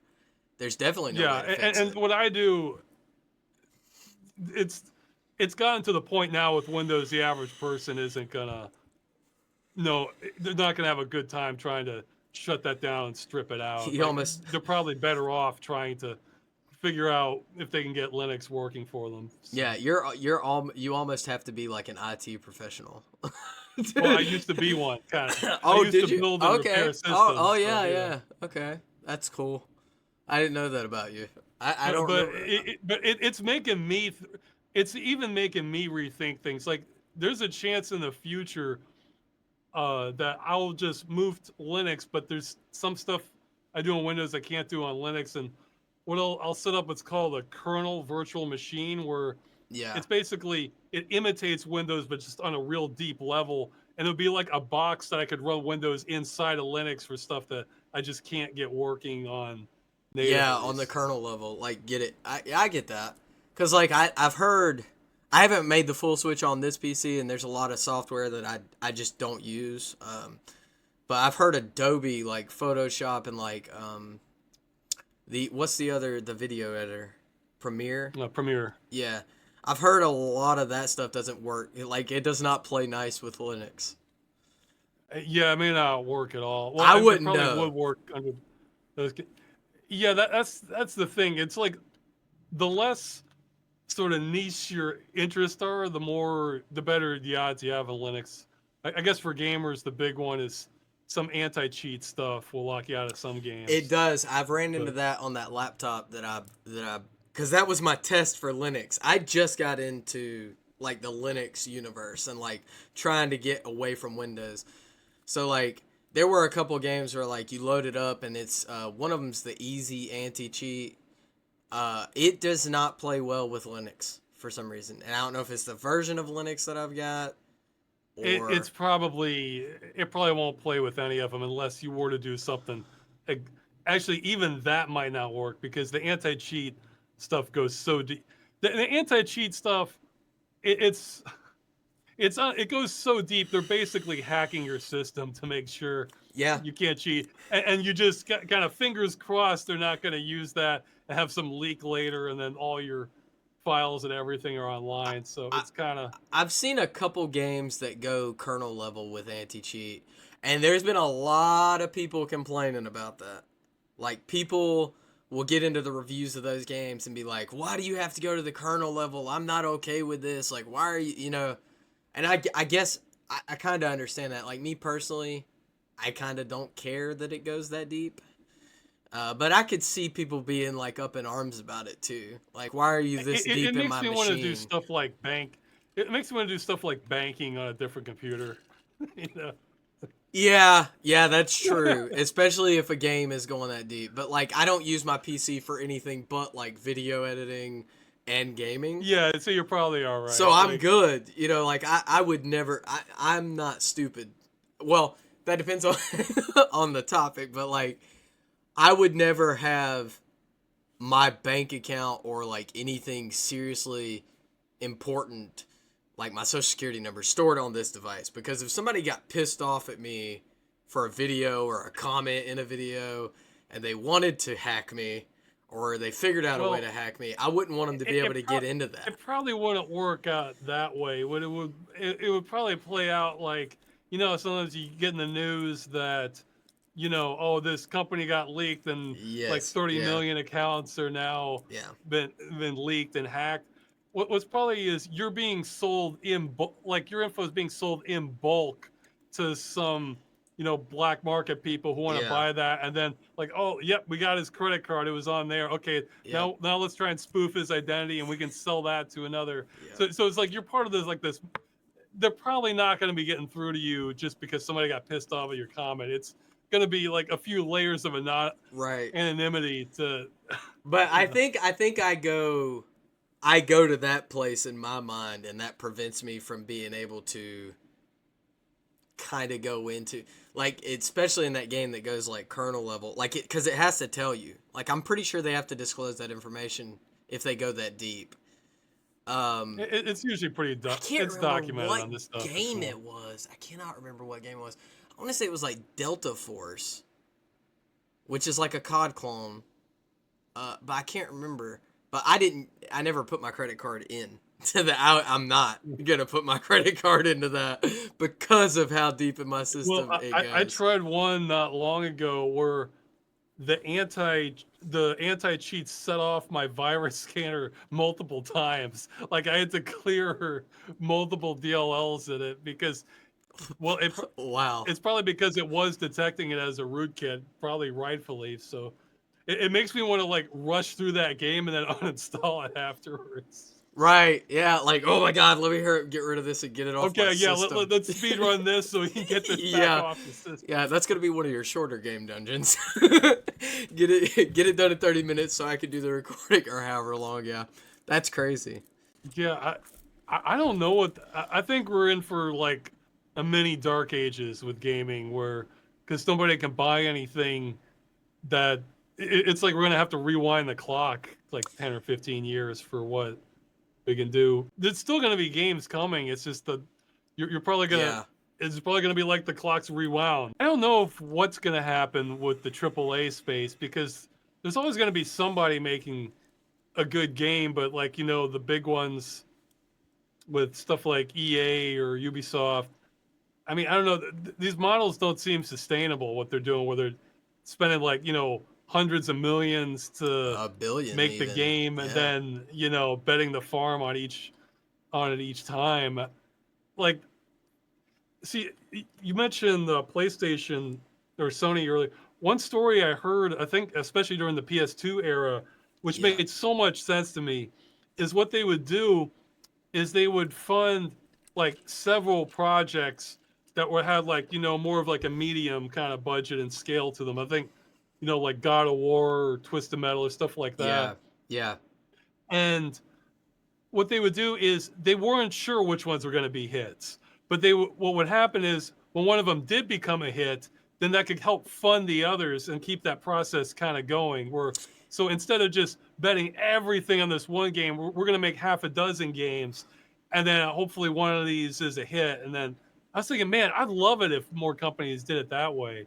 And then you Yeah. could appeal to different then the game doesn't have to be everything to everybody too. One could just be kind of like a shoot 'em up racer, and another one could be more of a fighting Right. game. And so you can kind of find its audience, and I think you Yeah. get better games that way. I think that's a lot of the problem now is like you say they're putting everything on like one game, and a lot of AAAs are like playing it safe, but they're also all trying to, while they're playing it safe, like we're gonna do this exact same thing that we've been doing. We're gonna do the exact same thing that we've been doing instead of innovation. Another way that they're like kind of behind, in my opinion, or that's not sustainable is where they're trying to copy this live service model that Fortnite had. Everybody saw what Yeah. Fortnite did, and then it was like, and nothing against Fortnite. Like I play Fortnite from time to time, and I enjoy the time that I play it. But Fortnite is an anomaly. Like you're not replicating that. It came out at the exact right time with the exact right thing and had the exact right like model. And you're just not going to copy that. You can't replicate that because people are already so invested in games like that. Like people are already It's invested in funny too Fortnite. because it's even more than that because Fortnite didn't start off with what it is. Right, You yeah, I know, know, they were yes. they were making something more like Minecraft, like a team Minecraft Yeah, where, would save the at world. night the Yeah. zombies come and Yep. then at day you scavenge supplies. Yep. And then they just saw how PUBG was taking off and they're like, "Hey, let's." So it's like they had already done, I'd say maybe even the bulk of the work, and they just had to kind of code in a new game mode for it, and Yeah. then they Yeah. got lucky with that. So It, yeah, it's crazy to me because like when you look at like Fortnite, you got like Fortnite, PUBG, you had H1Z1. I never played that.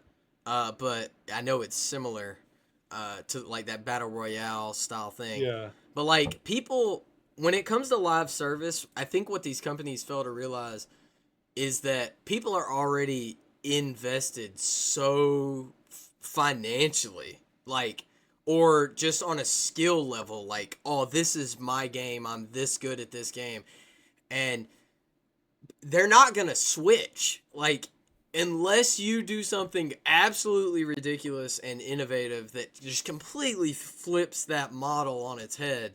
People aren't gonna switch.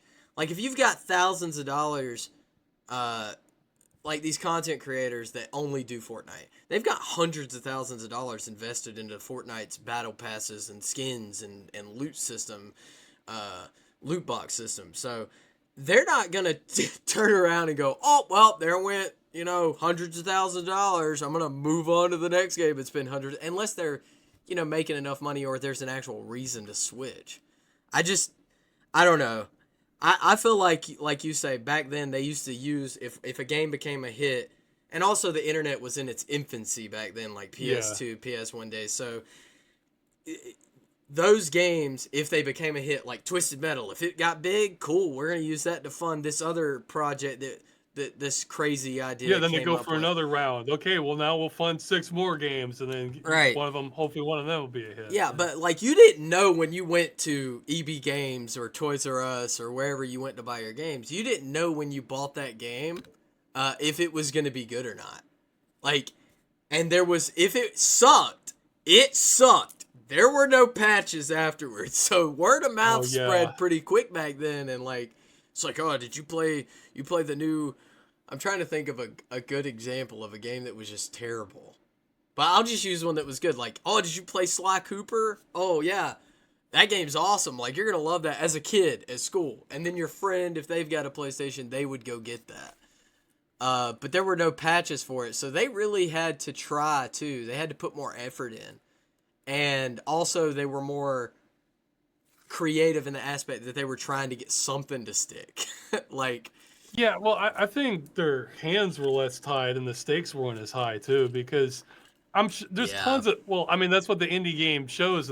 There's tons of developers willing to do stuff that's interesting, but at a big, once you do have a budget of hundreds of millions, there's no room for that anymore. They need to Yeah, no. play it completely safe, and the thing is, playing it too safe is kind of a losing proposition in itself because Yeah, people aren't going to be that interested if it's right.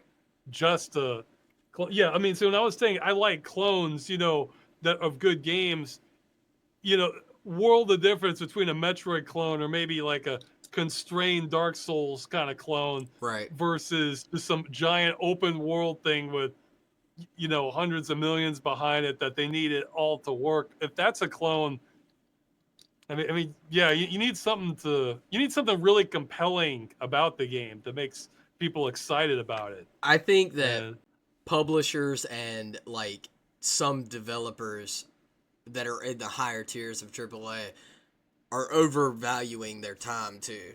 Like, I think that plays a role into why games balloon in price, like hundreds of millions of dollars. Well, you got to pay me $300 an hour if you want me to work on this game, and stuff like that. I think that probably plays a role in it, like way overpriced. If every game costs you $100 million to make, that you need to rethink your business model at that point, in my opinion. Like, Oh yeah, something's not right.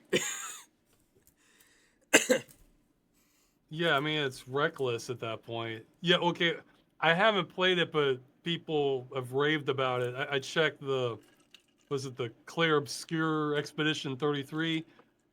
Okay. Well, looks like there aren't official numbers, but there's speculation the budget was about 30 million. So I That's mean, still that game looks ridiculous. like it's AAA. Yeah. So that probably shows. So you still need a lot of money, but that shows there's a lot of fat that can be cut if they can put out something like that for. Yeah, versus like 30 million versus like 100 million. When you're doing those kind of Or comparisons, 300 it's like, million. Yeah. yeah, it's like, yeah, there's, I guess I guess the poster child for that on the other end would be Concord, which what wasn't it? I think it was like 400 million or something. I actually think the numbers were closer to 600 million. If No I'm, way. let me look. If I'm not mistaken, because let me pull this up real quick. That's like more than Red Dead Redemption 2, and I sort of use that. I haven't played that one either, but I use that as a benchmark because I think at some point that was like the most expensive game made or produced. But the thing is, it looks like it. Like Right. you can look at that game and tell a whole lot of effort went into it. Like, I'm seeing where they're saying between 200 and 400 million, but dude, I swear, when that controversy around it hit, I was thinking about doing a video, and I didn't, but I swear I saw it above 400 million. It's possible because like I think they fund like making an animated series to go with it as part of like the promotion. Yeah, they were trying to build this whole universe around it. And they were gonna make like TV shows and like, oh, this is gonna be the Star Wars of video games, like, kind of thing. Like, that was their pitching point. Yeah, I feel like so much of this stuff. I feel like this would have been solved if they just had like basic market testing. Grab in a handful of gamers across different demographics and just show them both. Okay, does this look fun? Like, or you. I think you get honest answer. I don't think this would have passed like the early stages if they had done that, because I mean they got that game had to have had no market testing, and if you're spending that kind of money, Yeah. like it seems insane to me not to just you know. It's got to be unpaid market testing too. Like, it can't be like, oh, I'm gonna sponsor this mega streamer who gets 20,000 viewers every time they go live. I'm gonna sponsor them to beta test our game. Oh yeah, no, you can't do that. Set up a stand outside of a. Geez, well, I guess a lot less physical copies are sold now, but like outside of like a GameStop or or Best Buy or something. Yeah. And just like, hey, would you like to participate in this? Let's do something like that, and then show them some prototypes and just say, yeah, be completely honest, and get honest feedback, because a lot of companies now, I've seen a lot of YouTubers talking about companies now when they get like a code for a game, there's all these rules. It's like, you can't badmouth the game. You can't. It's like, well, then what the hell are you giving it out for? Like, do you want feedback? Do you want to sell this game? Like, you think if you just get a big streamer to say game good, you think that's going to automatically translate to sales? It's not going to do that. Yeah, but see, at that point, I'm just talking about like prototypes, Yeah, you're talking about before it gets to that point. Like, save yourself a few $100 million in development before you get to the. Like, make a 30-minute concept level of the game prototype, and let someone test that, and see if they like the gameplay loop on that little something that only takes a few hours or a couple weeks for you to develop. Don't flesh out the whole game first. Get a concept. Yeah. I agree with that. Yeah, because, like, I mean, like a good game trailer, I mean, that's showing the gameplay, what it's about, it can get me excited for a game, you know? It's Yeah. like, so it's There's another and one. like you can't know everything, but you can have a clue. And I don't. The numbers suggest Concord did not have a clue. So Right. I don't know if it released yet or not. I don't know if it's gonna release. Did you see High Guard at the Game no. Awards? Dude, you have to see that the just on YouTube, just look at the what happens if you type in High Guard. You can pretty much base your opinion off of the titles of the videos. This is everyone's saying this is Concord 2.0. Like, Yeah. I don't even know. This game got absolutely ratioed. Like, the trailer to the game after it was announced at the Game Awards, I think it was like 1,000 likes to 135,000 dislikes or some crazy astronomical. And the developers, they have been completely radio silent. The game was supposed to release this month, like I think this week or next week.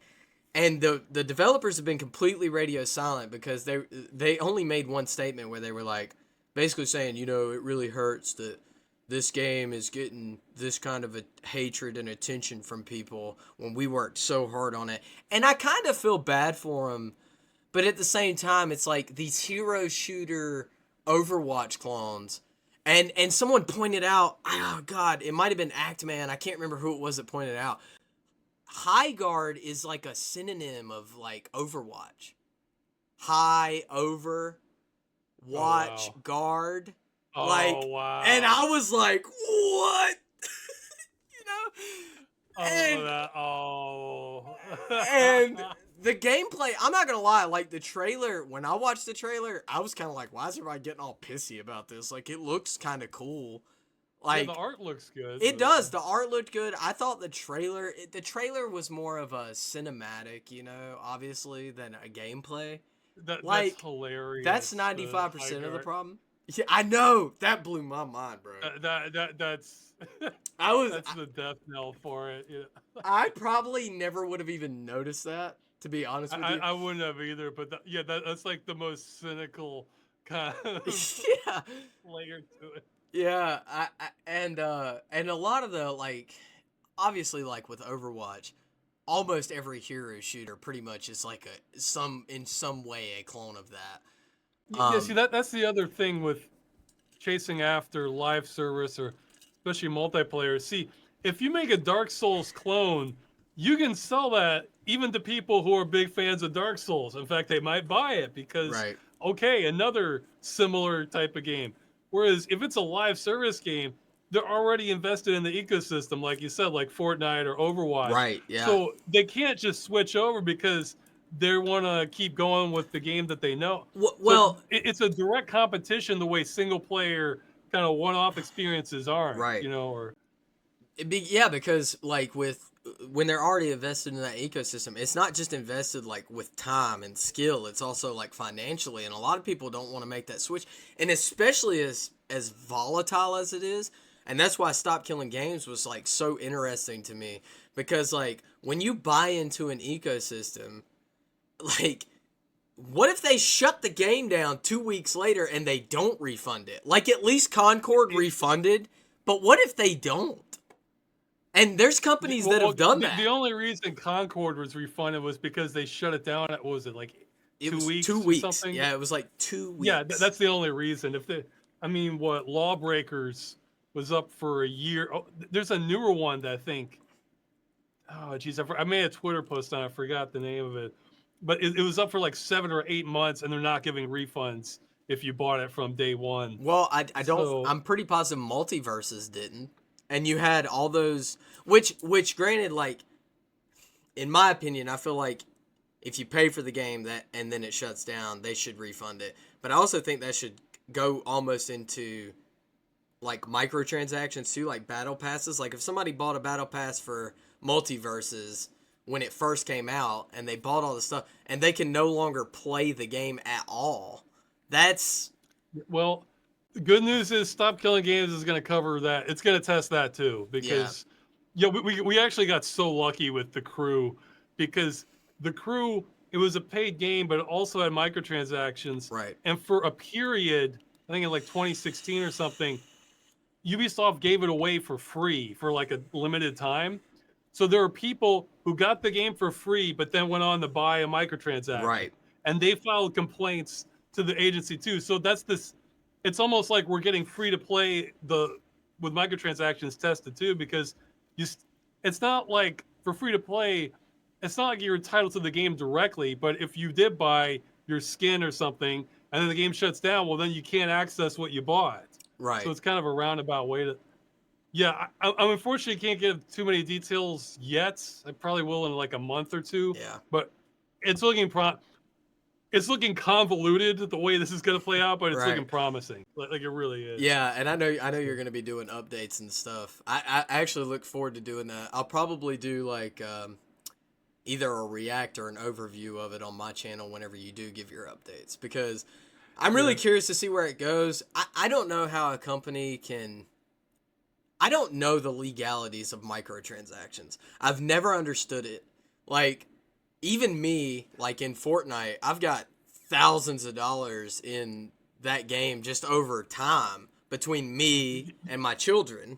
So you and several governments don't know either. yeah, that's what I'm saying. Yeah, like I don't know the legalities of it, because like, well, it is legal in the United States. That was like locked down when I was in high school. Didn't even know it.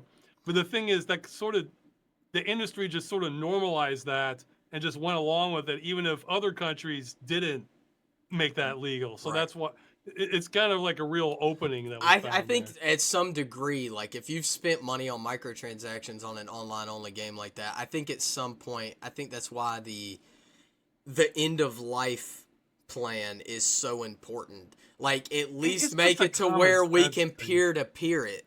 Like if I want to get 30 friends together from my channel or like just my friend group and I want to play Fortnite on a peer-to-peer world, I think those options should be available in live service games, because like you're spending so much, hundreds of, probably some people billions of dollars. I'm talking about like collectively in its life cycle, it's made billions and billions of dollars.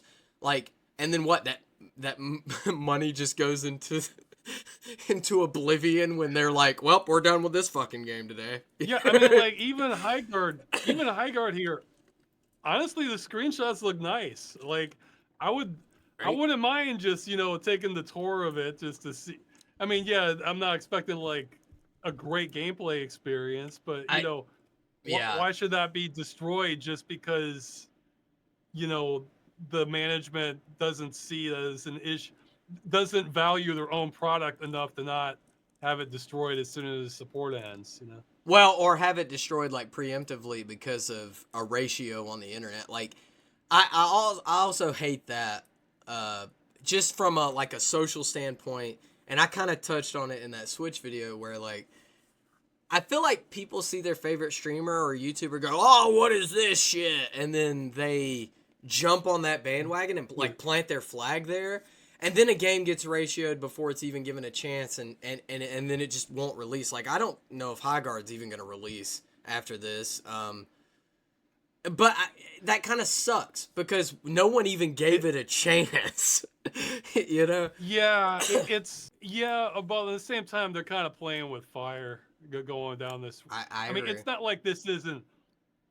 It's not like this effect is unknown at this point, and they're just learning that there's only so much of a market of people doing live service, and that hero you shooters, have to especially.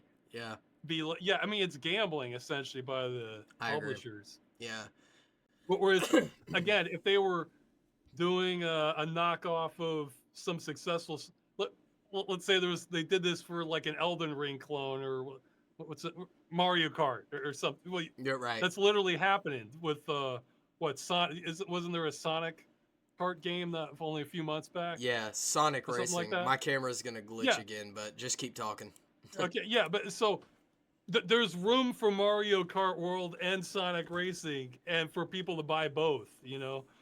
Right. Like that's Yeah. and because you're not because they can kind of take it at their own pace, Bruh. and they don't have doesn't have to be like this constant ongoing thing.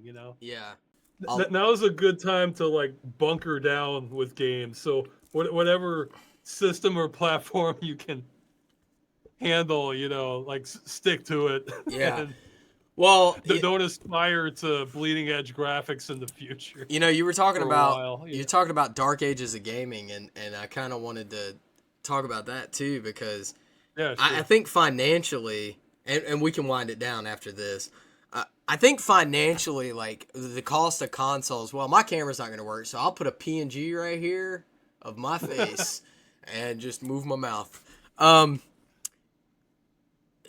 Like consoles have gotten super expensive, and like I don't I don't think people are willing to take those risks anymore. You know? Yeah, and the thing is, console jumps used to be huge. Like like you mentioned, the PlayStation. Look at the jump between the PlayStation 1 and 2. That's like light years. Yeah, well, yeah, yeah, And there's still a big jump between three. I kind of feel like every game since like I guess the Xbox One and the PlayStation yeah. 4. I think with a big budget, they all look great, and I honestly can't tell the difference between like a game that came out, with a lot of resources for then versus now. I mean, so Right. so the graphics, I mean, I'm sure you can kind of make them better marginally, but I feel like they've kind of plateaued. So that puts all the more attention on the gameplay and like how fun experience it is and the writing and stuff like that. Yeah, I feel like back in the day, like when they first made the leap to 3D, like things like Super Mario 64 or like even like PlayStation graphics being better than the Nintendo 64 graphics, or PlayStation 2 was a huge jump like you said. I think back then graphics mattered more because they Oh wanted to wait, hit that realistic point. And like now everything's realistic and it's like yeah, be it's honest, like like, when I go to buy a game, do you look for ray tracing and go, oh "Yep, no, that's in the fact, game." in fact, kind of the opposite is that there were a few games that required ray tracing, like the Indiana Jones game and the new Doom one. That Right. turns me off from it because I can. It's so subtle. We've gotten so good with raster graphics that I'd rather have the 30% more frames and Yeah. have it be smooth than have the puddles be a little more accurate with how they reflect the. Like I guess my point with that would be that like with ray tracing or any of those advanced realistic graphics or even hell even the frames per second to be honest, which I will admit matter to an extent. Um but like I don't need 120 FPS and like 4K graphics. That doesn't make a game fun. It makes a game Yeah, look good. It doesn't necessarily mean the game is a slam dunk, like that it's fun. I do like being able to hit 60, I like but being able to hit a minimum of 30 personally. I can tell a difference between 30 and it 60, it, it depends. but it It kind of depends on the depends on the game. game too. Like if it's Yeah. slower, and yeah, 30 is fine. But Yeah.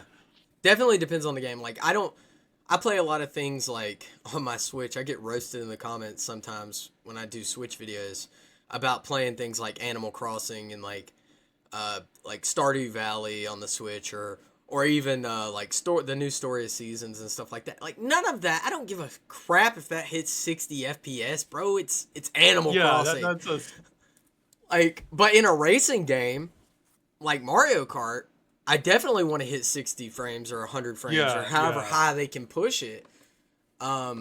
Or even like in a Forza game or something like that, of course, or shooter, like first person Yeah, shooter. if you were like really I think Yeah, the real high frame rates matters for people who are like super competitive with like shooters it or does. something Yeah, where my son, like I'm not doing that. I don't care now. Like my I just my son is ranked. He was. I don't know if he still is right now. He was ranked number one on in the world on Valorant online. He's no like, way. yeah, dude. Yes, he's insane at the game. I told him, I was like, dude, you need to be filming yourself doing this shit. I was like, dude, people would eat that up. Yeah, But he's really get some esports thing going on there. he's a little autistic, and so he's like really reclusive, and he doesn't like talking on camera or being on camera. So but he is so talented at video games. Like every game he's ever touched, he gets the highest rank he can in a game. And like for real on Valorant, he was number 1. And he had people like messaging him in game and stuff and asking him to level their accounts for him, and they were paying him to do it. I'm like, bro, like, well, there you go. Yeah, I was like, the underground route, bro. This is crazy, like work for. Yeah. Did you hear about like with Elon Musk and Path of Exile? Oh yeah. So yeah, he might be able to get some. Maybe Elon Musk will hire him to. Yep. Make him good at Valorant. Wouldn't that be something? Make his account good at Valorant. Imagine, dude, if he gets that kind of money, we're good. We're good. Forget YouTube. I'm done. Well, good. Yeah. It's good to put that out there. Maybe you'll get some messages like, "Hey, who's your son again?" Maybe you can drum up some business for him. Yeah, right. But yeah, he cares a lot about FPS. That's why I brought that up. Like his frames per second, like he's like, if he's dropping below 120, he is freaking out.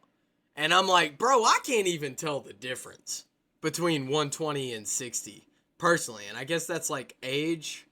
Like, yeah, if you took, like a lot of people were breaking down the frame rates on the Switch too. And they were taking them and they were like stopping the fucking pixel count. And they were like frame by frame. And I'm like, just play the game. Who notices this crap? Like, you're not noticing that while you're playing, surely. Like, there's no way. I'm pretty happy. I can see the difference between 60 and 120, but Can you really? I don't really care that much. I guess, yeah. No, I mean, I care way more about, is the story interesting? Does the world look cool? Like, am I having fun with the mechanic of it? Or, yeah. I mean, that's what I've always paid more attention to. Like, does the game grab me? Is the game fun? Don't care if it's 2D graphics, 16-bit graphics, or if it's 3D, 120 frames per second. I've never cared about that, really. But I know a lot of people do now. That's just the newer generation of gamers. There's a few cases. Like I mentioned, VR is sort of the one exception for me with that, because your frame rate goes too low on that, you get sick. That's a little different. Yeah, I guess in VR you could really spot the difference in the frame rates. Yeah. But even then, mine caps at 90, and it's all right. So. Yeah. Are there? We're wrapping it up now. Are there any spoilers you can give on any upcoming videos or anything? Well, the that next you one can... I was gonna probably do is Freeman's Mind, and then you're gonna do another Freeman's Mind. Well, the next game dungeon is one I've been kind of putting off a while. It's gonna be a follow up where I kind of go back over stuff that came up on the previous episodes, and several of them, kind of string it together. One of them, it's almost going to be like a sequel to one of the previous episodes for one. And then after that, I'll figure out what I'm doing. So I will say, for the near future, at least through the mini Dark Ages, I'm probably just going to be covering games that would be no problem to run on a system from 15 years ago. Or probably a good more, idea. Probably a good idea. Do you have any? And you don't have to answer this if you don't want to, or you can't. Do you have any idea when the next like Freeman's Mind stuff will be starting to release and come out? Okay, well, I've worked with somebody else who helps me on the sound effects for Freeman's Mind, so I'm not going to rush him, but I'd say for sure I'll be done on my end prior to the sound mixing this month. Ooh. But it might release next month. Have you told anybody else that, or am I the first? I'll see how I'm thinking. I kind of feel like I need to get several out to make up for such a long gap. Right. Stop killing games. So I'll see how much I'm doing on that, how much I'm doing on next game dungeon. But it could be I just decide, okay, I should just spree it and just try to Like, Yeah, yeah, yeah. Like with Lord of the Rings, they did a continuous shoot. So right, even though they had finished Fellowship of the Ring, they just kept filming because right. they knew they had to get the. It might be a little bit of that with Freeman's Mind. So Am I the first person you've told that to, that you'd be done with I your think end of it? so. Okay. Well, then I I'm can not. say I have a this. video chat in a week, but I'm You, not. you heard it here first. Yeah. I can say that. All right. So yeah, Well, the games are probably going to get older on Game Dungeon for a while, or at least not demanding. I mean, I really feel like that makes more sense anyway. To be honest, I find feel like older it's games more interesting. I feel like it'd be kind of a slap in the face doing it if it's like a demanding game, now. Yeah, You know. especially if like as a result of your game dungeon, your audience goes to play that game, and then they're like, oh, Yeah, I no, can't I play mean, this because my PC sucks.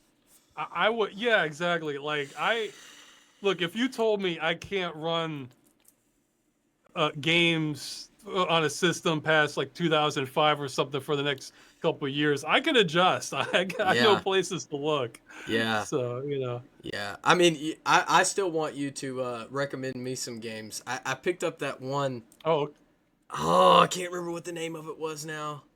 I don't want to open oh geez. Steam because I Okay, might well, crash here, I'll everything. give you a recommend. I haven't tried it yet. The trailer looked promising and it's free. Darkenstein.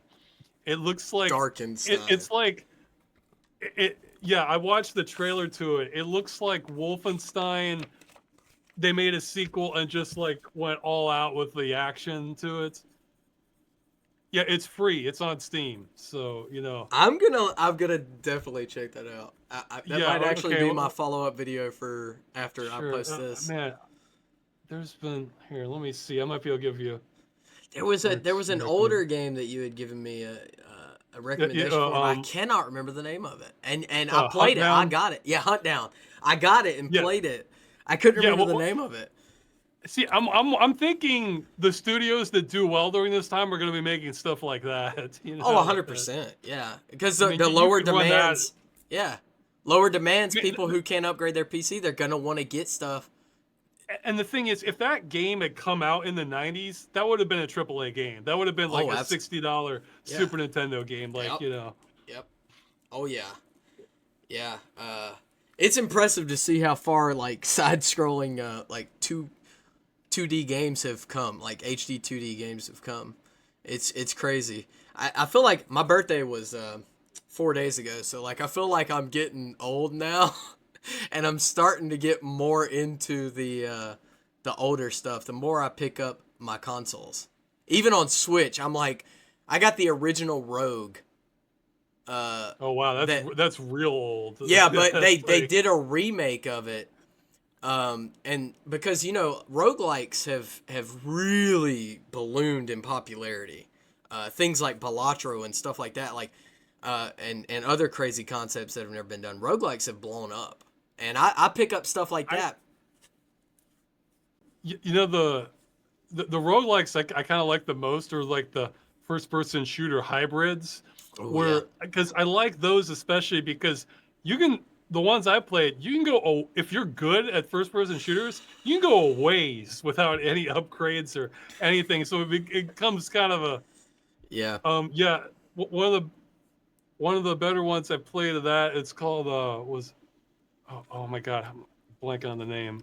Don't worry, that happened to No, me no, too. I gotta figure out this name. This will take me like 10 seconds. Give me a No, you're second. good. Dude, you can take your time. FPS We're wrapping roguelike. up, but like, so like some of this is gonna be cut, but like you can talk. Immortal Redneck. Immortal Redneck. I've got to find this game.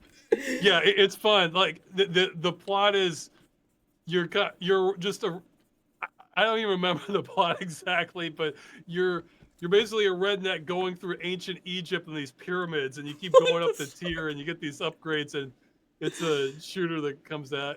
Dude. There was another one. I wouldn't say it's my favorite, but it was interesting. I think it was called like Super. Wait, okay. Let me get the title right. Yes, Mother Gunship. Mother And Gunship. yeah, its gimmick was that it could you kind of build your own guns from upgrades that you get. Okay. So they might shoot split or uh, like in a cross section, or Oh they might yeah, bounce. So you could kind of that's cool. make it kind of exotic. It also has an awesome game cover to it too. I'm gonna have to look. It I'm has like about this to look big that up. skull that with this fiery. I'm looking it up right now. Yeah, unfortunately, most of the games I've come across are just kind of like okay. They're not like I enjoy them. I don't regret playing them, but they're not ones I'm like, oh, you have to play this. But it's kind of rare when that.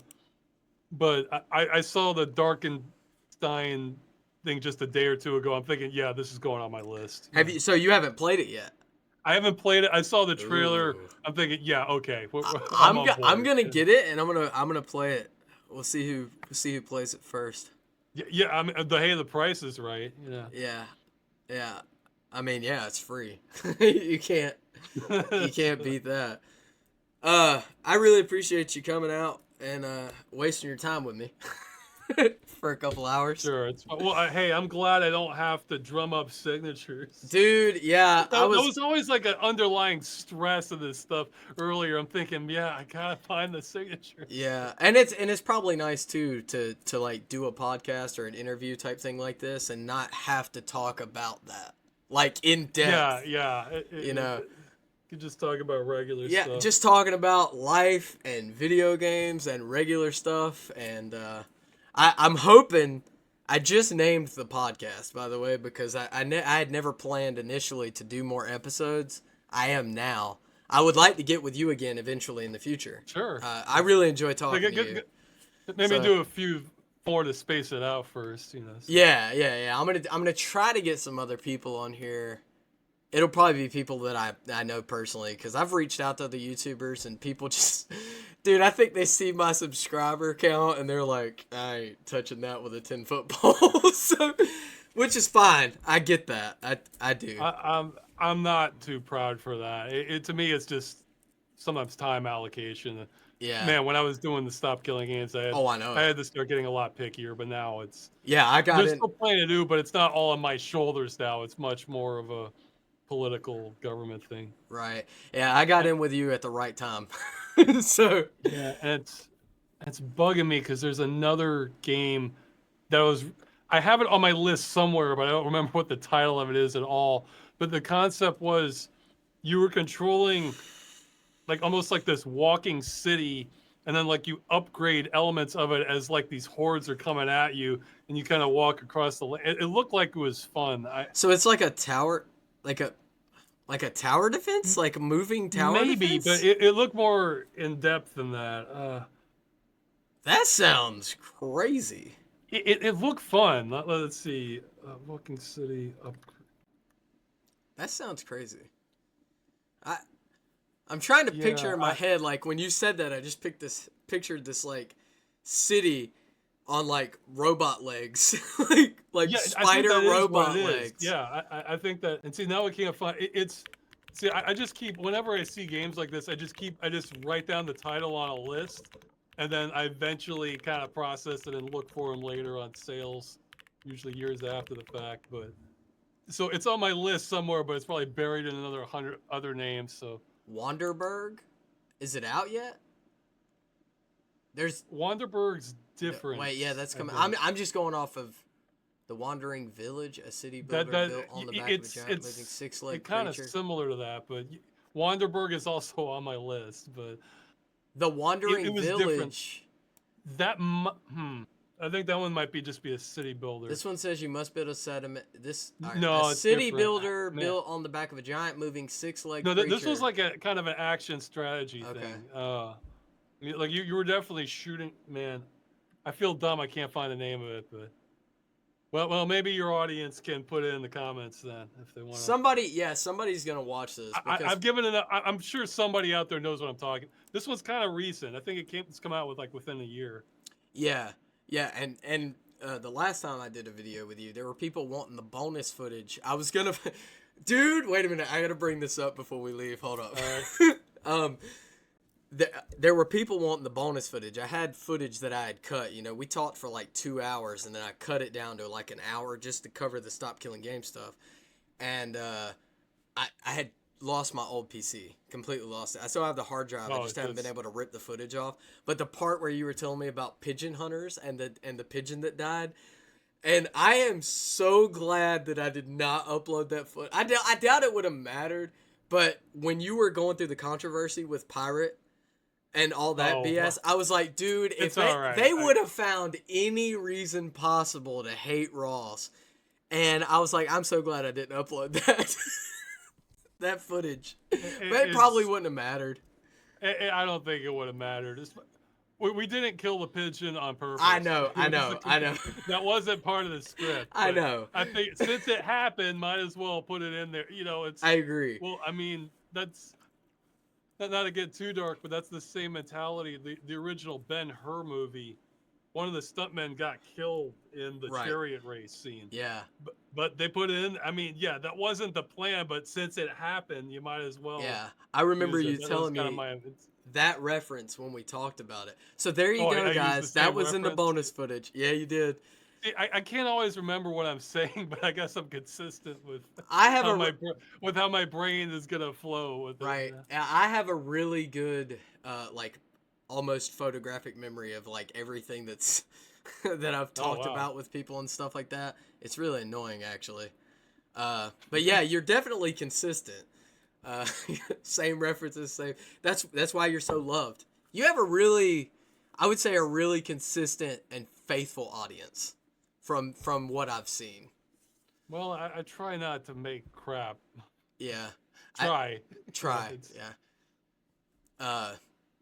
But like I say, I really appreciate you coming out, and feel free to hit me up anytime just to talk off camera too, if you want to. Sure, and the comments can hopefully know what game I was talking about. I hope they can find it. I can't find it. It's like a wandering city. No, it looked kind of dark, like you were going through these zones with like either lots of zombies or monsters or something. Right. And you could like upgrade different elements of your city to like, so you might combat them in different ways or have more resources in another way. It looked like it could be pretty fun. Like, Yep. So the goal of this video is, can you find it in the comments? Can you guys find it? Find the game. Yeah, and somebody will probably find it. And then I'll email you.